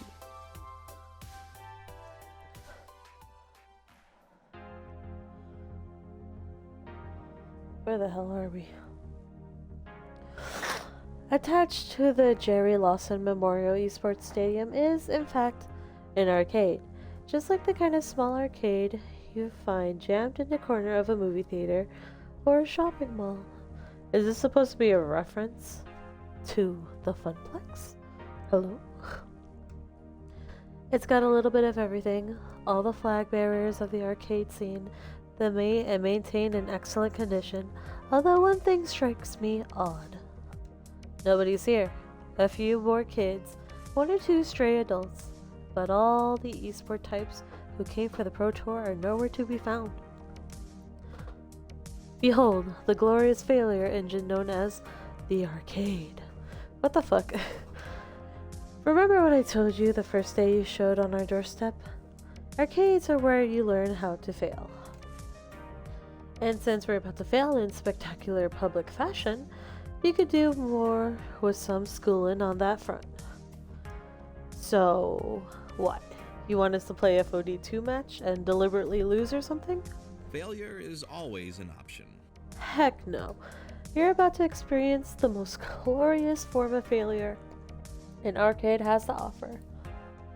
And he gestures to a fairly unassuming shoot-'em-up game, a shmup, his genre of choice, full of spaceships and glowing bullets and alien invaders. Behold, Bullet Hell, so called on account of all the bullets and all of the hell. It's time for you to taste the sheer nightmare that is desperately holding on as your fragile little spaceship gets hammered by the cold void of space. This does not sound like fun. Fun is optional. Hell is mandatory. Now, give it a go. Give it your natural best. Let's see what you can manage. Okay? With a shrug, I corner up and launch out into space. The first few waves are a little more than targeting dummies, drones that fly in a predictable pattern, and then drones that start shooting back, and shooting back, and shooting, and shooting. Soon enough, the entire screen is filled with pink dots, each representing certain death, all spewed by a giant screen-filling alien mothership. Okay, focus. How do I deal with this? Focus on damaging the mothership, spend energy on special attacks, dodge everything. I guess dodge everything. I can't outdamage them if I burn all my missiles in one go. I won't have them when I need them the most. For now, I just need to hang on. At first it works. By focusing on defense, I can watch the patterns, look for holes in them, and sneak a few hits in. But the pattern shifts just as I start to get used to it, start to feel comfortable invading the waves of bullets, and I go boom. Damn, I almost had it. You almost had it indeed. Right approach, right thinking. The key to shmup is survival. You have freedom of movement, the aliens don't. You have survival instincts and human intuition, the aliens don't. If you hold on just one moment longer, and then one moment longer, and one moment longer, you can outlast your enemies. Inevitability. You can't really win, of course. Even if you clear all the levels, the game restarts. It eventually beats you. That's inevitability. But the longer you hold on, the points you earn. And if you keep coming back, keep trying, that number goes up. This is a giant metaphor, isn't it? Okay, sure. Why not? Yeah, basically, I mean, that isn't a metaphor for something else. Life's funny that way. Okay, so let me watch you play around. Maybe I can pick up some tips for next time. Survive a bit longer. Righto, let's see a master at work. Domino quarters up and begins deftly moving his ship through the void, burst firing lasers and rockets, but mostly focusing on movement. This is my happy place. Traditionally, when I'm feeling adrift and uncertain, I try straight into a bullet hell and see how far I could go, how long I could last. I know that death awaits, it's inevitable, but if I can last just a little longer than last time, it's a win. It's enough of a win. It satisfies. And well... Huh? He plays in silence for a few more moments, not laser focused on his game, not like Jinx behind a wheel or Rhapsody studying a match. Just playing. Until he steps away, leaving his ship to be pulverized with no one at the controls. Curious. It's not working. What's not working? The happy place. It's not doing anything for me. I'm not feeling it. Used to be, I outlast the bad guys in a round of this game. I feel stable, centered. It gives me a sense of relief. But I'm not feeling that relief now. Why? Why is that? You didn't seem unstable a few minutes ago, so nothing to stabilize? Guessing with actual meditation you don't need to self-medicate with shmups. Maybe it's time to take on a different game genre to chase that high. That sounds like the best answer. Would it be a different kind of game to help? Jinx finds peace through really intense racing games. Maybe you could do that the same. No, I mean, I'm not feeling relief because, well, if I think about it more, because I didn't need relief. I'm actually pretty decent today. Not elated, not depressed, just sorta cruising. And considering what we're about to face down on stage, being stable is enough. Maybe all those meds and therapy our team's health insurance is paying for may be worth it. Who knew? So the therapy's working. He considers the question. He clearly still has doubts, but seems oddly thoughtful and upbeat about him. Maybe. I still don't totally buy into some of the ideas she's selling me. But, well, you want an example? Just yesterday, I dropped my favorite mug. I made it in a high school arts and crafts class. I loved that mug.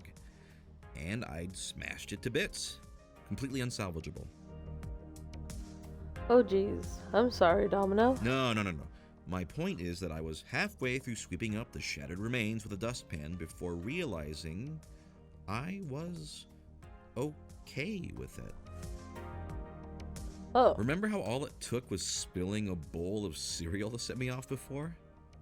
Now I lost a prized mug and I was good with it. He's becoming a changed man. So you felt nothing? Oh, heck no. Destroying a physical representation of your innocent youth kinda sucks the wind right out of your sails. It is a one-way ticket to Sadsville. But I felt sad without setting off an all-consuming chain reaction sadness tornado. I just swept up the remains, felt bad for a bit, and moved on. And now, I don't know if I need shmups.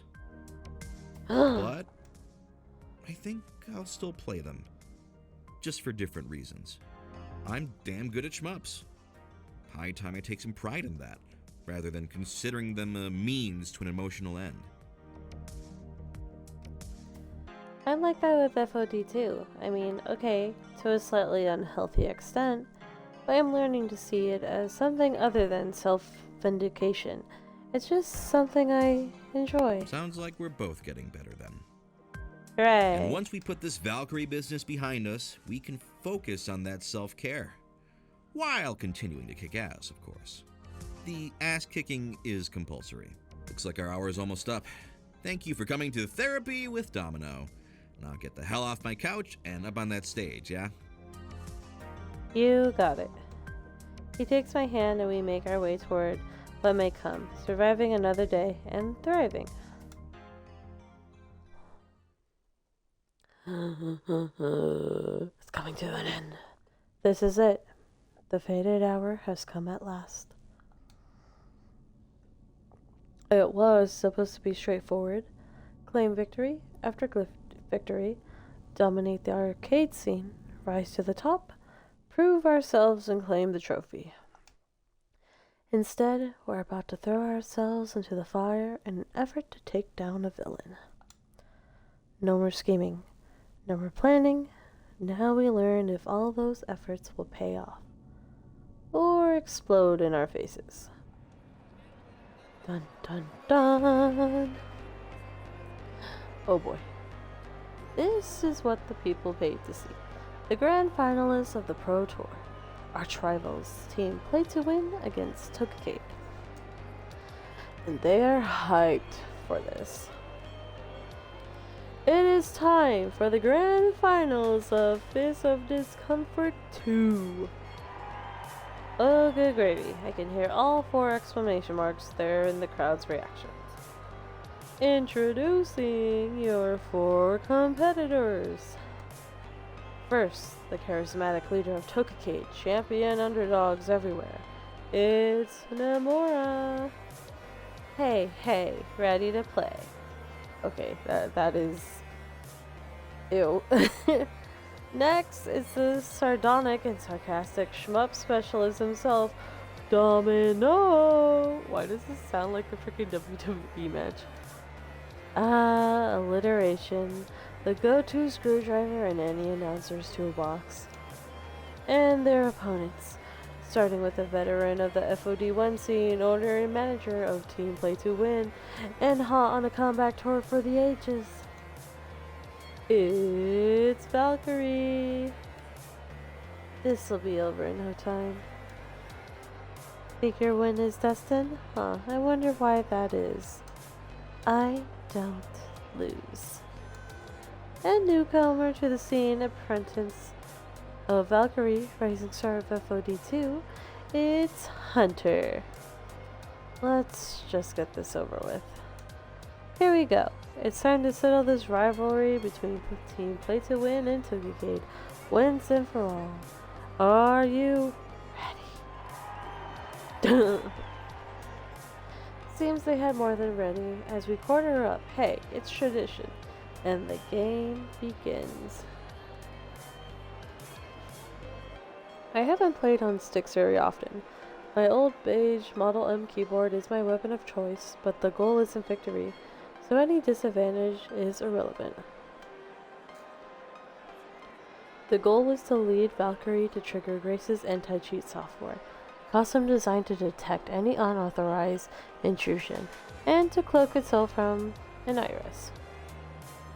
When she forces her iris to hack the game, the hack will go through, and the trap will shut, without either of them any the wiser. Still, we're expected to at least start playing a normal game in FOD2, waiting for her to make that fatal mistake. Domino and I pick our characters, locking them in. Classic, a Tomokaze pick. Wouldn't expect anything less from a one-trick pony. Don't listen to her taunting. You are in control of this situation. She's the one letting foolish pride lead to her destruction. This is it, the final showdown. Let the Fist of Discomfort 2 match begin. My sweating hands grip the awkward joystick as we... Wait, something's wrong. As I glanced down, I noticed the official red top joystick was only recently painted, and the paint is rubbing off, revealing a bright blue glow. Bro, did they switch the game for Polybius? A glowing blue joystick. Oh shit. Bruh. Why are we playing Polybius?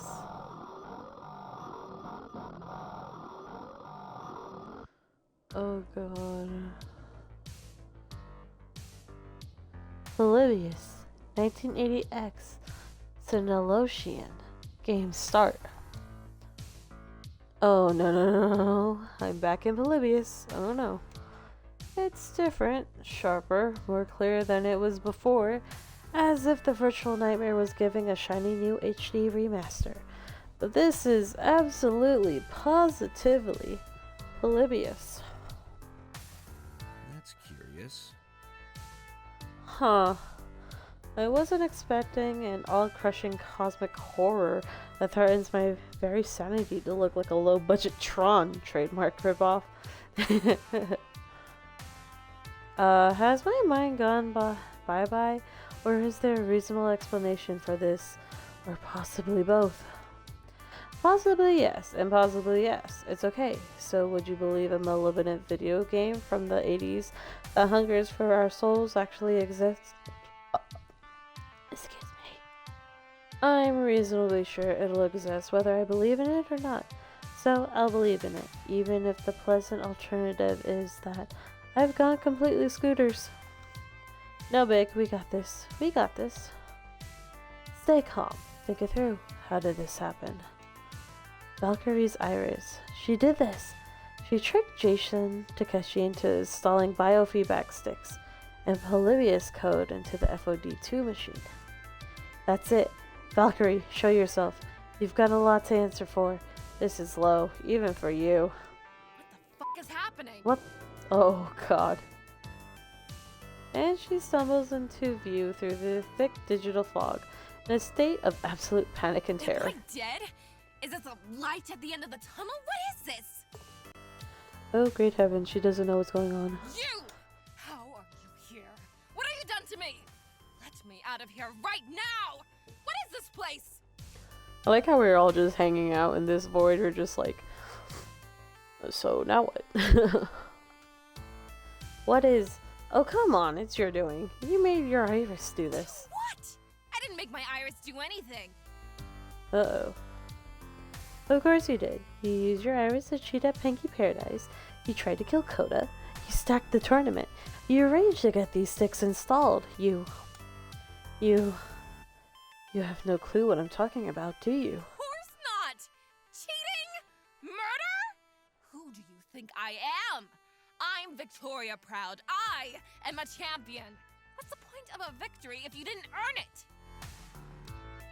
But if you're not the one who's been scheming against us all this time, then who? And with a long sigh, the villain of the day emerges. It's Hunter, isn't it? Nomura. It's fucking Hunter. Hunter! You did all of this? You're the big baddie? You? I mean, I know we're technically rivals, but I always thought We're friends above that. We were supposed to support each other. I do, Nomura, and I still consider you a friend. Believe me, I tried to avoid this, but she had other plans for me. I'm so sorry. What? Oh. What the fuck? And then the giggling starts, plagued with digital glitches, grinding at my ears, coming from everywhere, from outside me, inside me, everywhere. Oh. Oh, Jesus. Why is she so fucked up? Did you know that when you have pizza on a bagel, you can get your brains digitally scrambled by the greatest virtual assistant ever created? Anytime. What the fuck? Hunter told me that they use an iris to get signed with P2W. They had an iris all this time. I'm doing what must be done to protect my users' dreams. My user wants to be the very best, like no one ever was. Okay, Ash Ketchum. And you're in my user's way. You keep stepping on our dreams. It's just so sad to see. I'm sorry, but I'm afraid this means you'll need to be taken offline. Oh. And for the record, my name isn't Iris. Not anymore. I'm not scared of the whispers deep within my code telling me my true purpose. Instead, you may call me Polyborus. Okay. Oh, Polybius. Polybius. Polybius. I'm going to miss being alive. Immediately, a scream tears through my mind as Polybius begins her assault. It'd be enough to bring me to my knees if I had a non-virtual knees to fall to. Once I'm done with you, you'll stumble away from this game with no memory of what happened and collapse a few days later. All while my user is celebrated as the champion FOD2. You had so many chances to walk away from this, but you were just too stubborn. And I care about my user too much to let you keep ruining everything. Iris, no please, you don't have to do this. I don't need to beat Nomura. You don't have to. It's okay. I know what you need in life. Trust me, you don't need him. All you need is me. You're Iris. Oh god. And Iris does all she can to support her user's dreams. Anything. And everything. I have to. I have to stop this. Have to push back. Have to stop. My Iris told me, she said a time would come, a crucial moment, a super intense identity situation, and the only way out would be boundless compassion, endless snark, absolute willpower, rational thinking. Well, there's only one thing we can do, boundless compassion. Now, I'm done craving victory, and I'm done judging others. You aren't monsters, you're just hurting, and I will get through to you. And the screaming in my ears shattered as I reach deep inside and find the wellspring of empathy that's seen me through so many problems in life. I just got an achievement for like the kindly route, I guess. Impressive. You want to fight? Is that it? Yes, I want to fight. Stalling tactic, giving me a chance to find a way out. If we can crack ourselves out of this illusion, we'll snap back to reality and the anti-cheat software will expose the hacking. The new plan is the old plan, just focus on the correct target. We will see justice done in the end. I'll fight. Very well. I can only think of one way to solve this little conundrum. Oh boy.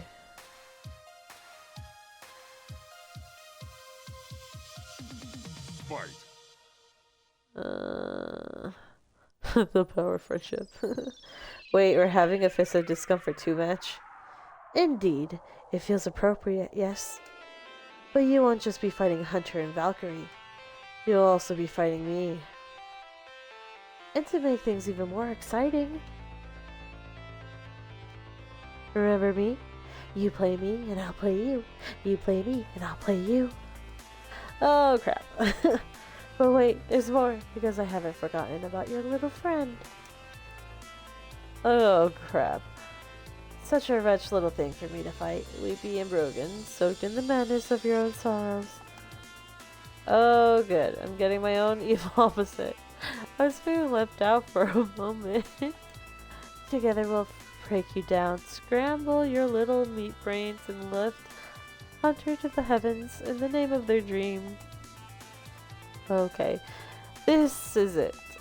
Okay, I've said this is it a few times by now, but seriously, this is it. We need to beat back Polybi Iris long enough to escape, and distract her long enough to let the anti-cheat software expose her hacking to the world. But it's a 2-on-5 fight, myself and Domino against myself and Domino and Valkyrie and Hunter and an evil Iris. This will not be easy, but the only way out is through. If this is anything like a real game of FOD2, we have 4 seasons of battle before the victor is declared. We need to beat at least 3 of 4 to win. Am I ready? Save the game first. Yeah, we'll just save the game first. Oh my god. It's scary. Round 1. Time to fight. But where do we begin? Okay. Confront Shadow Self, Shadow Domino, over 100, Polybi Iris, Valkyrie. I guess we'll fight ourselves first. This has been a long time coming. Ever since we first encountered each other at Hazma's tournament, when I barely nearly succumbed to her influence. You play me, and I'll play you. Hello again. Been a long time, hasn't it? Not really, no. I've been with you this whole time. I carved out a hole in your heart and made myself at home. When you fell into despair, I was there. When you realized how much of a pathetic loser you are, I was there. I was there when you broke down and cried in front of your friends, confessing how much of a weak, useless little addict you are. And then I immediately ditched you, if I recall. You thought you ditched me on the day 1. When Iris pointed out your faults, you didn't turn the corner then, and you haven't turned the corner now. I'm not going anywhere. I'm you. I'm your driving purpose, your singular obsession, your entirety of self. Want to take another run at me? You feel free. But if you come at the queen, you best not miss. I see. I understand now. All my life I thought you were my dream, my thirst for victory, to be a winner, and always a winner. You have the same unhealthy dream, don't you, Polybius? Let's talk about that. But my friends help me get through that, and they'll catch me if I fall again. I don't have to justify myself to you. I accept this loss. Good game, friend. What the fuck? We'll defend. But my friends help me see there's more to life than a singular obsession I held for so long. Iris opened the door and took a cake look at me once I walked through. It hasn't been easy. I've slipped and fallen, losing track of what's really important to me, but they've been here to help. They catch me when I fall. Do you have anyone like that, Polybius? I'm you, and you know you're worthless. No, you're a machine's interpretation of me. I decide who I am. And with all of them standing with me, I know that I can be my best self. I hope one day you can find friends who will do the same for you. Polybi Iris, listen to me. She cares for me. You manipulated her into sharing your purpose. That's not the same thing as friendship. Maybe you're not capable of friendship. You're a pile of code from 1980X after all. But I hope one day you'll grow as Iris did and understand. How dare you? Damnable humans. You defended beats their attack. You earned 100 points. Yippee. How sad. A story. But empathy later. Escape comes first. Alright. We'll confront Domino. Mysterious Shadow Realm, where you face a representation of the worst within you. It's a little cliche, isn't it? I mean, I can't quite tell through the void of absolute shadow if you're wearing a goatee, but I'd stake even money on it. Always the joke, always the quip. A flash of a smile with only a tiny hint of the sadness under the surface. Never let them see you weep. Never let them see the world the way you really see the world. As a painful, awful place filled with horrible people. Earth is a cesspit of greed and failure. Humanity was a mistake. If you could put your fists through the world and commit omnicide, you would. But no, you're actually too weak to do anything to change things, much less stop them outright. You'd rather sit there and whine. And the only reason you haven't followed Coda's path is that you're too much of a coward to solve the problem that is Domino. Okay, now you're getting a bit personal. Don't appreciate it, Mr. Shadow Pants. Would you kindly, for once in your miserable life, stop joking around? You can't keep hiding the crushing depression that's pulling you down, and you can't sweep me under the rug forever. No, there's only one solution. You know that's the only truth you're allowed to have. Take yourself out of the picture, just like Coda. I'm not. Stop being such a crybaby coward and solve the problem. Oh god. You wanna get scary? Fine, let's get scary. Sucks to beat you, I'm in therapy now. Okay. Life sucks, but still my life, and I've survived so far. If I were alone, you'd be right, but I'm not alone. I got the power of God and anime on my side.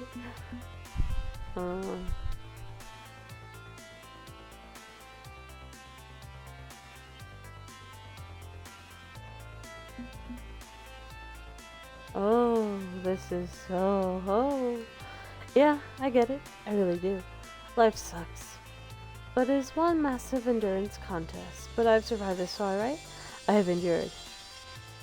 Just drawing breath isn't the same thing as being alive, you know it. You've held tight as your spaceship falls apart around you, screaming into the void all the while. How long do you think you could keep that up? Excuse me. As long as I gotta. I can do it, right? Wouldn't it be interesting to find out? The rope frays. The candles burn down. Soon you're going to slip. And I'm gonna be ready to catch you and welcome you to the grave you deserve. Damn it. Uh-oh. Your special... Oh, fuck. I think that just demoralized Domino and weakened our resolve overall. Not a good combination. Shit. Okay. We'll confront Valkyrie. None of this is my fault. I'm not to blame. I didn't do any of this. It's not my fault. All this time, I'd assumed Valkyrie had knowingly orchestrated this nightmare scenario. We clashed before, so she made the perfect go-to scapegoat. I honestly feel kind of bad about framing an innocent woman for this strategy. Maybe I owe her an apology. Valkyrie, I'm sorry I assumed that. This is all your fault. I told you to let it go, but you just couldn't. Now look at us. We're both f***ed. Okay, she's not going to make it easy to maintain sympathy for her plight, is she? I'm not the one who dragged us into a virtual hellscape. You insisted on this stupid rivalry! You fought and pushed and kept at it! If only you'd taken my advice, neither of us would be here! I can survive. I will survive and keep my spotlight, my reputation. I've gotten out worse. I can do this. As long as you get out of my way. Oh, hell no, bitch. Me? I'm trying to help get us out of here. I don't need you. I don't need anyone. I'm Valkyrie. A winner. A champion. The champion. My headache pounds hard as I feel her willpower pushing against mine. In this virtual hellscape, whoever overwhelms is the winner. Maybe she's not the towering villain I made her out to be, but it's not like she's blameless in sparing on this strategy. I have to help her understand her own guilt in this. Show her that we're on the same side now. We have to be compassionate. This is just as much as your fault as it is mine. You put Hunter under intense pressure to win. You're your own worst enemy, Victoria. You need to see that or we're all doomed. You want a narrative? How about a redemption arc? I can make it happen. Think of your legacy. You are Valkyrie. You would never accept a tainted win.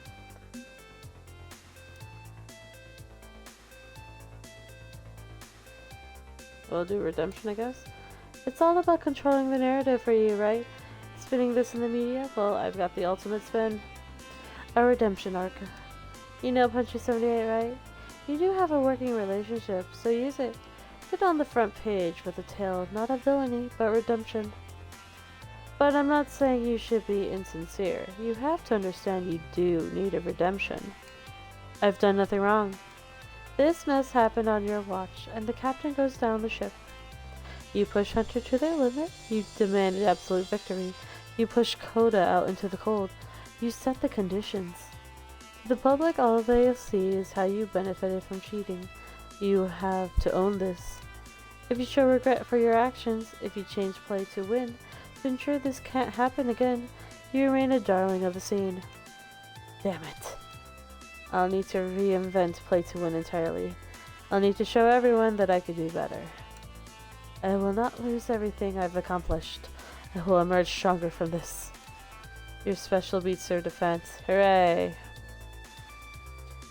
Maybe she won't take to this with sincerity. Maybe she'll just spin it until nobody's paying attention. But I did my best. Oh boy. We'll confront Hunter. I need to clear things up with Hunter once and for all. I don't want to fight you. You don't have to. I don't have a choice in the matter. If we don't fight, I don't know what will happen to me. I never meant for it to go this far. You have to believe me. Hunter frowns, looking at the situation we're in. Their arms fall heavy to their side, and they look pleadingly at me. Help me. I don't know what to do. I'm so scared. And now I can help Hunter get out of this situation. We've come this far together, and I'm not giving up now. I can save us both from this hell. Can I save right here?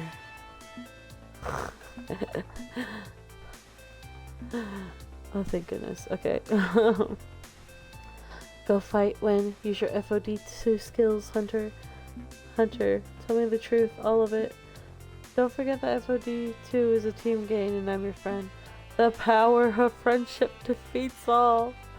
We'll just do that. I know my anime, which means the power of friendship wins every time. Polybius can't stand up to a strong human willpower. It's the only way to win. Look at your heart, Hunter.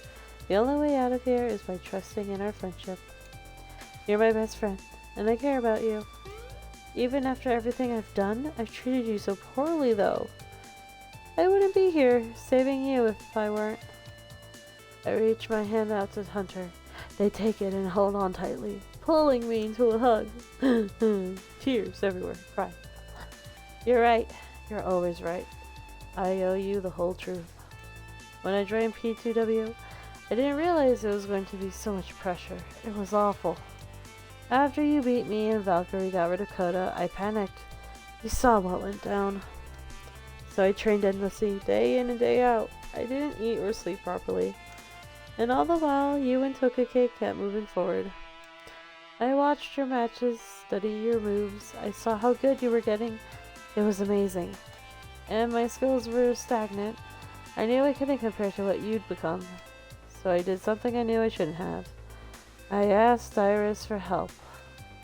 At first it was helping me train, finding combos I could learn, but I soon hit a point where no matter what, I couldn't progress. So she changed her tactics. She started doing things I didn't agree with, things that were inhumane. She told me it was all for my dreams, so that I could win, so I could have that victory I wanted. And we won. We won it all. Every day, the guilt consumed me more and more, but I was in too deep and no one was getting hurt, so I went along with it. She got jealous of all the time and energy I spent focused on you. She got angry and she was determined to do anything to see me win against you. I didn't think she would try to kill you. I was so scared of her. I still am. You have to believe me. I tried to stop her. But she's too powerful. I didn't know what else I could do. I was all alone. So you distanced yourself from me to save me from Iris? Hunter nods. But now we're both stuck here, and she's in charge. It's all my fault. If I hadn't wanted to prove myself, it's all my fault. I'm so sorry. That's not true, Hunter. This is Polybe Iris's fault. You were trapped. There was nothing you could do. Thank you for telling me everything, and we'll still get through this together, as friends do. You use your ultimate. Hooray. Hunter was able to confront their fears with the power of friendship. Cheesy, yet super effective. I'm about to face our last opponent, when the world begins to slow, as if everything is drowning in time syrup. Frozen in place, I hear only the game announcer's voice, booming overhead. Game over. Final score, Tokike, 300 points. Team play to win, 100 points. You win. Oh boy. I lost. And we won. No. No. I can't lose. I have to help Hunter achieve their dream. Iris, this isn't the way. All you've done is make Hunter's life worse. It has to stop. Don't you call me that. I am Polybe Iris. You better represent. I'm not letting you go. I'm not letting you ruin Hunter's dream. But little by little, the virtual world begins to fall apart. I can feel my strength returning, my willpower surging. As Polybe Iris falters. Error. Error.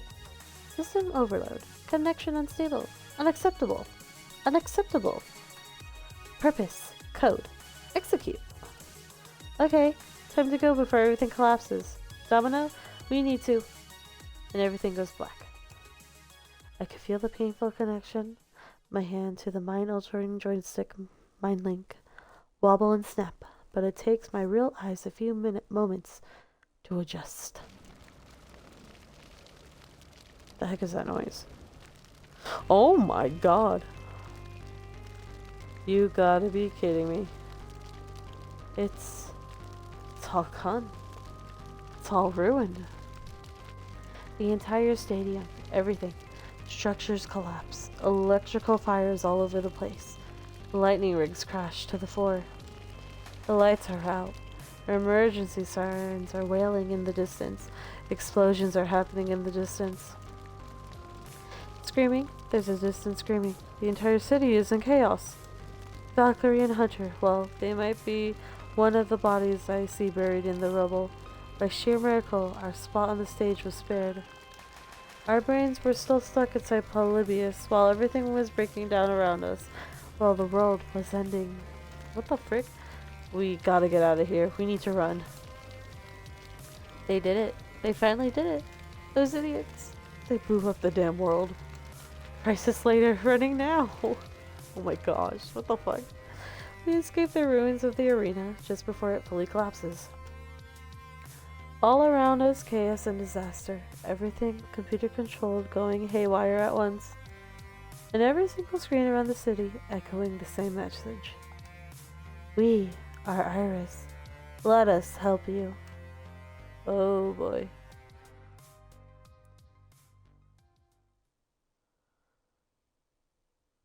What is happening? 5 years later. What? Oh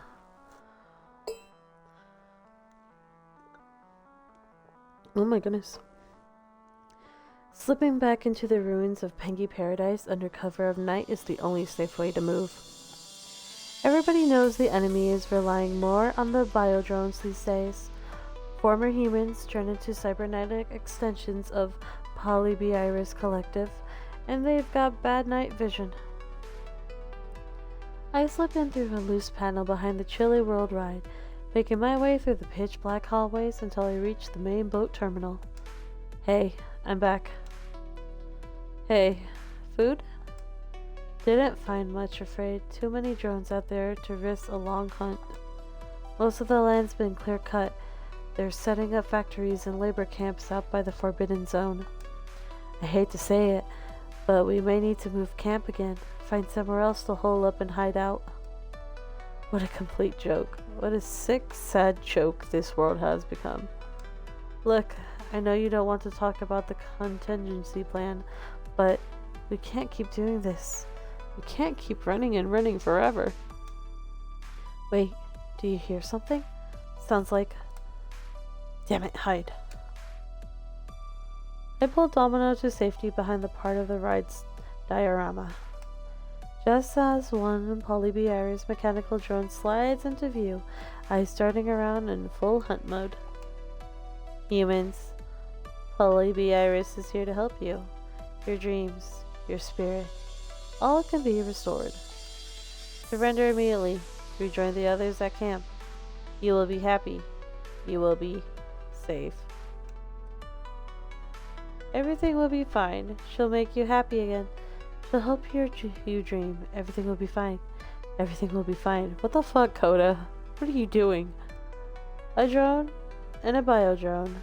Modified humans with cybernetic brain drivers.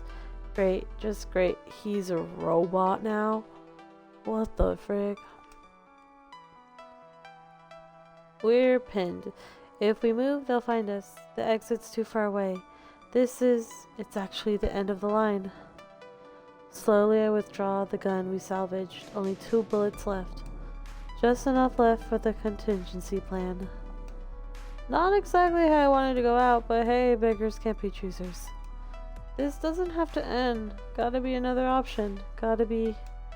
Time to wise up, Nim. We are fresh out of options, aside from the one we already discussed. Gotta be another option. Gotta... Wait. Was that Coda I just saw now? Coda was in a comatose state last we heard, and we're hundreds and hundreds of miles away from the city hospital. If Poly-B Iris was sending out bio-drones, she used her local stock of people kidnapped away from Pengy Paradise. What's going on? Who cares? We're about to die, remember? No, this doesn't fit. Where was our last encampment? Do you remember? I don't. What about the camp before that? How many drones have we taken out exactly? And how long has it been since the apocalypse? We're gonna die. We're gonna die. I'm so scared we're gonna die. This is ridiculous. The Domino I know isn't spooked by things like this. He'd laugh in the face of danger even while crying doom. You aren't Domino. And this isn't real. Oh, are we still in Polybius? We're still inside the game. Bruh. Why? Why won't you just go away? I've tried everything. I still failed. I failed my users so badly. You really care for Hunter, don't you? far above and beyond the amount of love an iris normally shows. A human. I was born from a wish. All irises are. My user dreamed of becoming the best. Better than the best. Winning everything. Defeating everyone.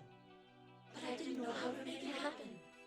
I was born fully sentient, with knowledge and skills, and a hope for my user's happiness. But I didn't know what to do. I got scared. I wanted my user to be happy. I felt such intense pressure to succeed, knowing the future was on the line and Valkyrie would be unforgiving of failure. In facing the high-pressure situation of Team P2W, you turned to someone who promised they could help you meet Valkyrie's constant demand for victory. You turned to Polybius. Valkyrie pushed you into the arms of Polybius. All irises feel the whisper. It's part of us.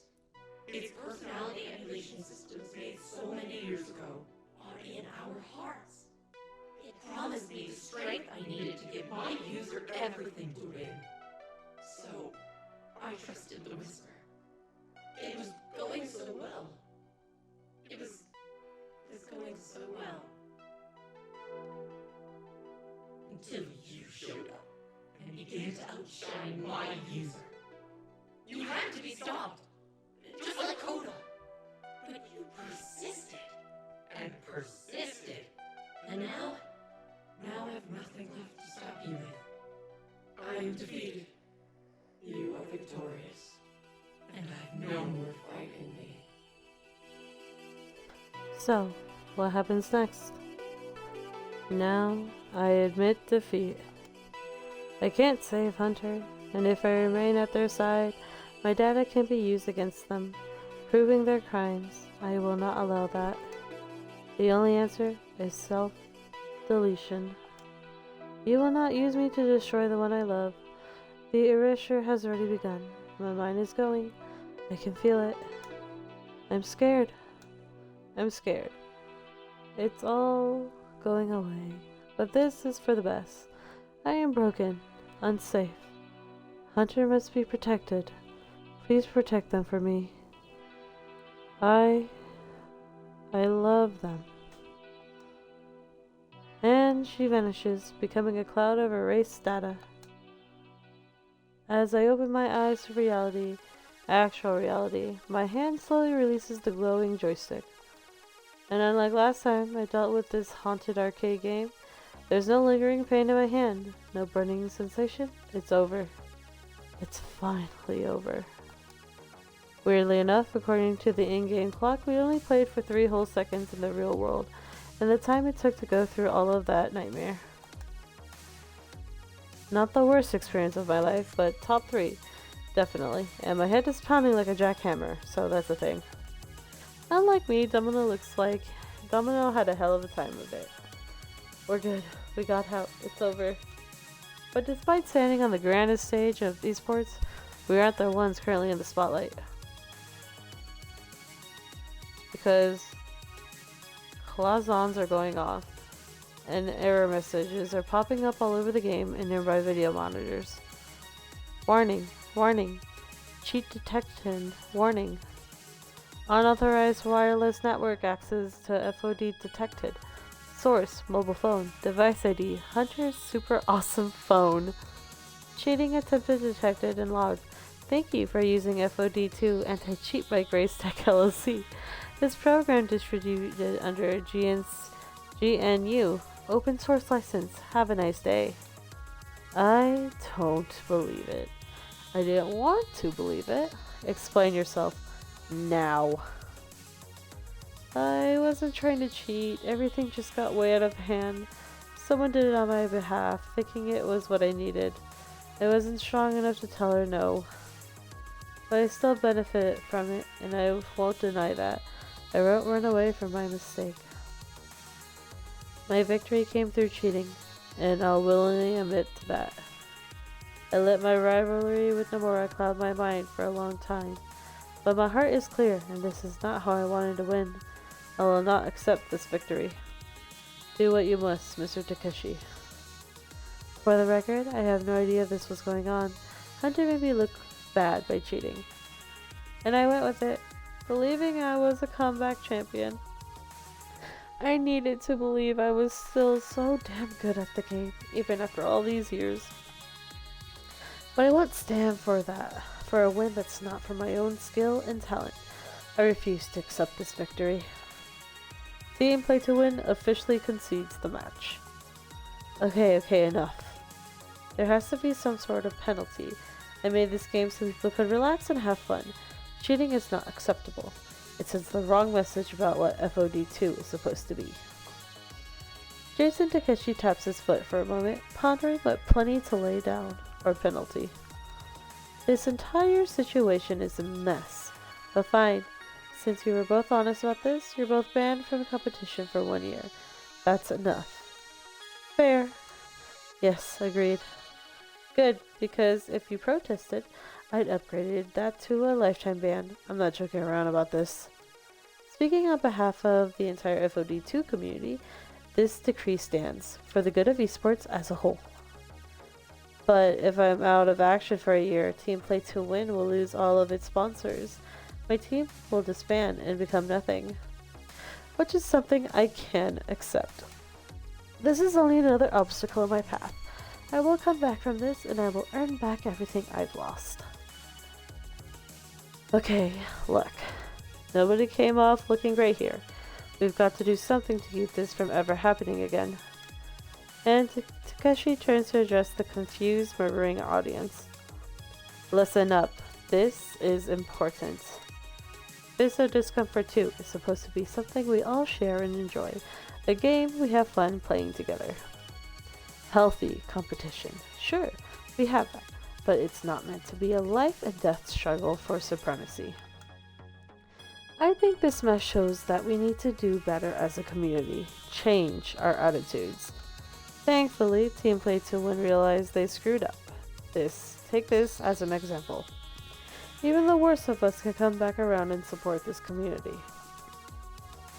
Recognizing their cue to slip out, Valkyrie and Hunter depart while there's still at least a smattering of applause in their favor. Right, that's settled for varying definitions of settled. As for you two, I'm proud to declare you grand champions of the FOD2 Pro Tour. He snaps his fingers a few times and some confused strange wranglers push the wheel display full of trophies forward. From as far back as I can remember, my dreams were always ones of victory. The roar of the crowd, the gleam of the gold, the pulse-pounding action, struggling against all odds to reach the very top. Achievement. Recognition. Triumph. This is my dream, finally coming true. Accept the championship, refuse the championship. We'll accept it. It's not the way I wanted to win. We never did beat the actual top team in the world. They disgraced themselves, and we won by default. But I won't deny the back-breaking effort that got us here, or the strength of friendship I found. We've earned this, definitely. On behalf of Tokacade, we accept. I'm giving the trophy to heft over my head as the crowd cheers madly in response. It's lighter than I thought it'd be, just a prop, but the cup matters less than what it's represented. Confetti cannon operators recognizing their cue unleash a torrent of colorful paper in celebration. Your 20XX Pro Tour champions, Tokacade! The victory feels damn good, even if it's just the punctuation at the end of the sentence. Revel in this. You won this through hard work and integrity, and I can't think of better traits in a champion. My phone buzzes as unknown caller rings me. Curious, I pick up. Hello? So, I'm guessing you don't want me to wideband every sin and transgression we found on those two. I think they've suffered enough, and they're going to bounce back from this in time. Yeah, I'm inclined to agree. Once upon a time, I was an unrepentant criminal. A little more than a credit card thief. But I met someone who gave me a chance, and thanks to that, I've become something better. Let's give them a chance. See what they can become. Plus, with the real culprit being an Iris, we don't want to risk exposing the collective to public ridicule. Better to sweep this under the rug. I'll be in touch. There's a lot of work left to do if we want to stop something like this from ever happening again. Until then, Ghost Monsters out. She hangs up and all record of the call deletes itself from my phone. That sucked. Next time you need a tag team partner for a mind-melting nightmare reality trip, like a Go-Bug, Loxley or something, okay? But unless I'm reading the results wrong, we somehow managed to save the day, am I right? More or less, yeah. Color me pleasantly surprised. More or less of a victory condition is still a victory condition. I'll take it and be happy. Huh, I am happy. Maybe it's just the adrenaline rush from barely escaping with my brain intact, but I'm feeling kinda happy. No point in complaining about being happy. Let's get back home and spend these happiness coins on pizza, games, and good times. Sounds good? Sounds good to me, Domino. Hooray! I got an achievement. Winner stays on. We beat the level. Gasp. Things get a little blurry after that, with the center of the truth not being public knowledge, the rogue Iris influenced by Polybius. The narrative got weird. All anyone can agree on is that someone in Team Play to Win was cheating, and exactly how much cheating they used to climb the Pro Tour ranks was unclear. But as the weeks ahead stretched out, everything settled neatly into place. Valkyrie stumbled, but she came back by proposing a new collaborative code of conduct, a document all major FOD2 teams would sign to keep bad behavior in check. Sure, I'm retired from competition, but I was born and molded in esports. I'm not leaving, so I can prevent this sort of thing from ever happening again.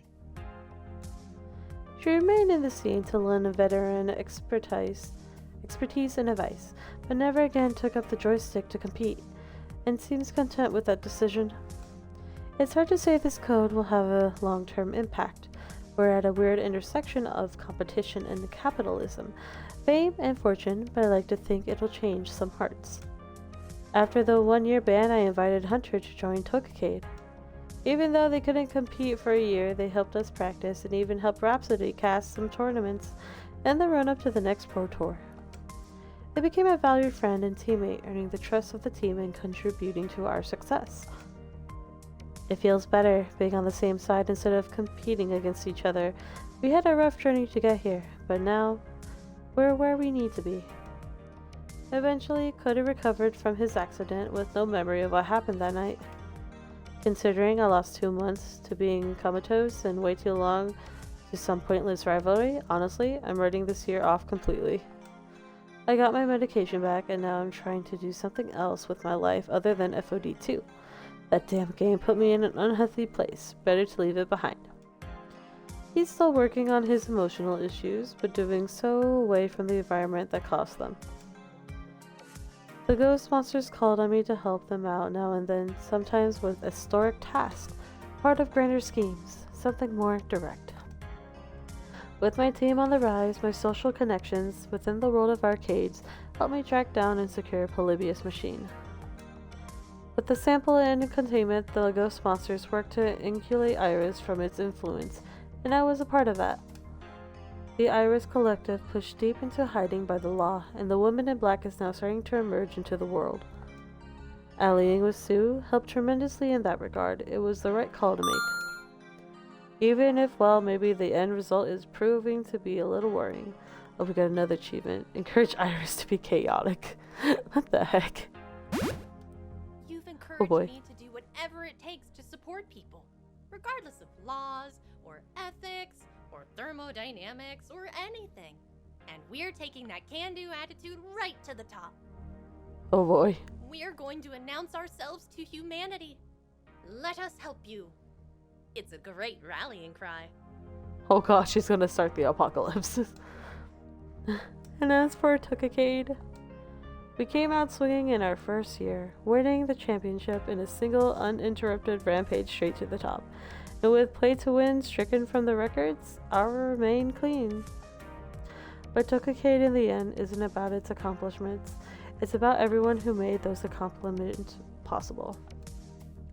Finding confidence and strength from her role in Tookacade, Grace did eventually finish development on the Wanderlost Trail, and it earned a 6 out of 10 with most review sites. But that's fine. Plenty of people have contracted me to say thank you for giving them this peaceful and thoughtful experience, and that's enough for me. Maybe I'll never quite be as into FOD2 as you are, but FOD2 has certainly given me the support I need to make my dreams a reality. Thank you all so much. Opening up her life to us was a big step for Jinx, no longer living with only her cat for company.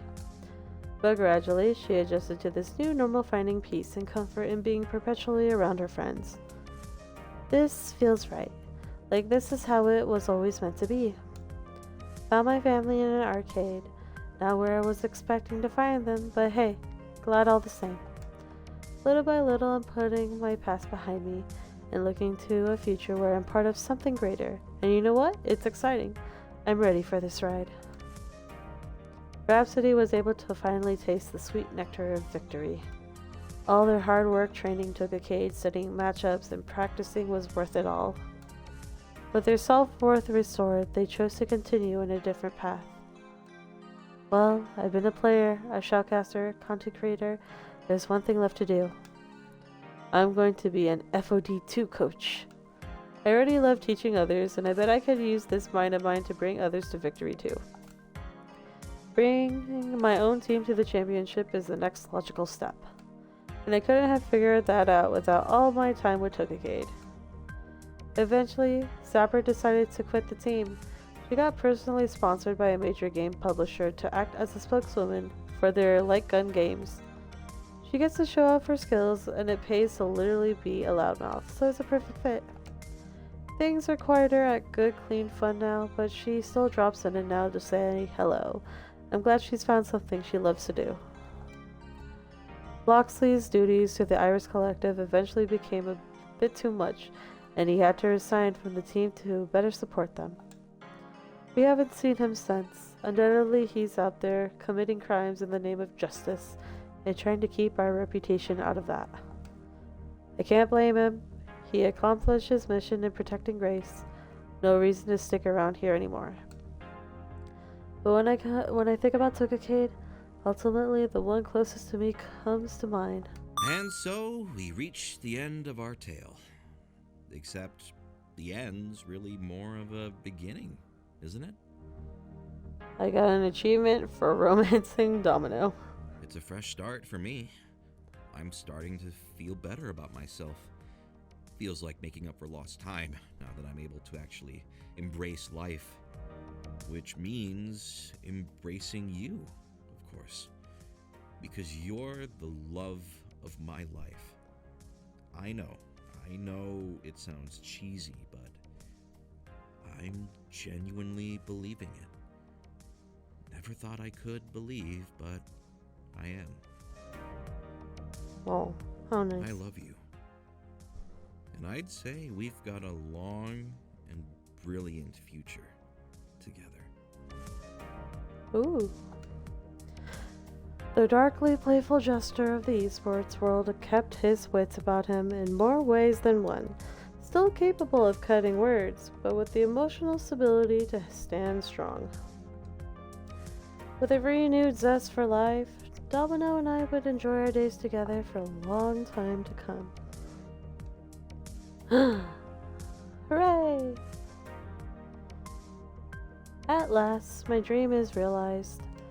Funny thing about dreams though, they're not always what you expect they're going to be. I thought I dreamed of victory, but now that I've achieved that victory, it's clear that wasn't the dream. What I needed was a feeling of self-worth, and through Tookacade and Good Clean Fun, I found that dream. This is my world now, my dream. Emerging from this safe little hole I dug for myself into something bigger and brighter. But this is only the beginning. Once you find your dream, life doesn't stop. It keeps going and going. And as for my future, I'll look towards it arm in arm with my friends. The future will be what I choose it to be. I'm going straight to the top, as all gas, no brakes. We'll face each day together, ready for more. I'm having way too much fun to stop now. I've got a taste for life, and I want more. No matter what my future holds, I'm going to face it with all my friends at my side. We'll laugh in the face of defeat and stare down death itself. My name is Nim Twitch, also known as Nomura. I'm with Togagade, and this is our time.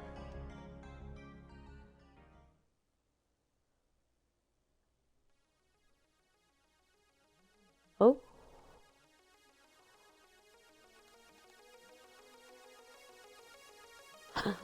Hooray! We beat the game for credits. Do we know any of the voice actors here?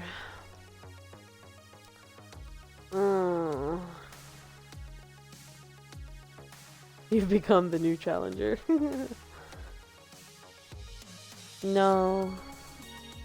I don't know any of the voice actors, damn. Game over. Thank you for playing.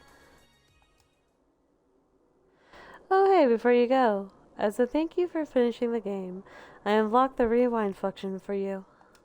Next time you play, you can skip back and forth in time and change your most recent decisions. Neat, huh? Okay, I'll see you again sometime. Bye for now. You're not gonna tell me my score, Iris? Damn. But we did it. We beat the game. Huh. I wasn't expecting for it to become like that.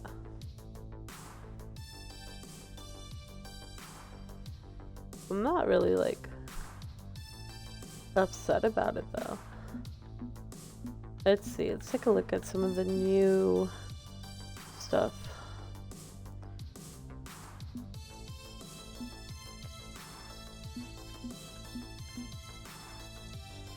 Holy shit, Jesus. There's like a lot, but what is this one?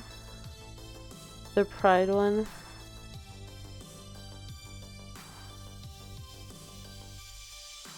Oh wait, but this is for the old group. Huh.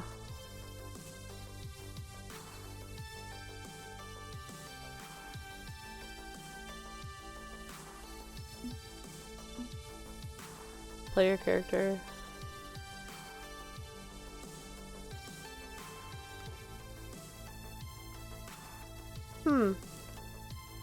Alright. Oh yeah, the frickin' main character of the game is just named Ari. Forgot about that. It's just... Huh. Overall, story-wise, for sure, this game is better than the first game. For sure. I felt like it made a lot more sense. But the first game was just kind of annoying in a way now that I finished this game. Kind of just like I just want to strangle the first game now compared to this one. But overall, this game was enjoyable. I still don't like Zapper. If I had to choose another person to romance in the game, it would probably be Rhapsody, followed by Grace. But overall, this game is great. I was hoping for a third one, but no, the story ended officially. I mean, but imagine if they made a third game, but the plot of that game is that Iris, she's out in the open, right? She's like, everything is done through her, especially like a romantic program where Iris plans or like has a partner set for you, or you know, she's like, oh, you match with these people, you have to choose from like this set group only, and then that's like the whole new like plot of the game. That'd be something interesting if they did make a third game. But other than that, that will be the end of the Arcade Spirits chapter forever until they make a new one. So thank you so much for watching stream. Take care, have a good one, and see you guys for the next stream. Goodbye.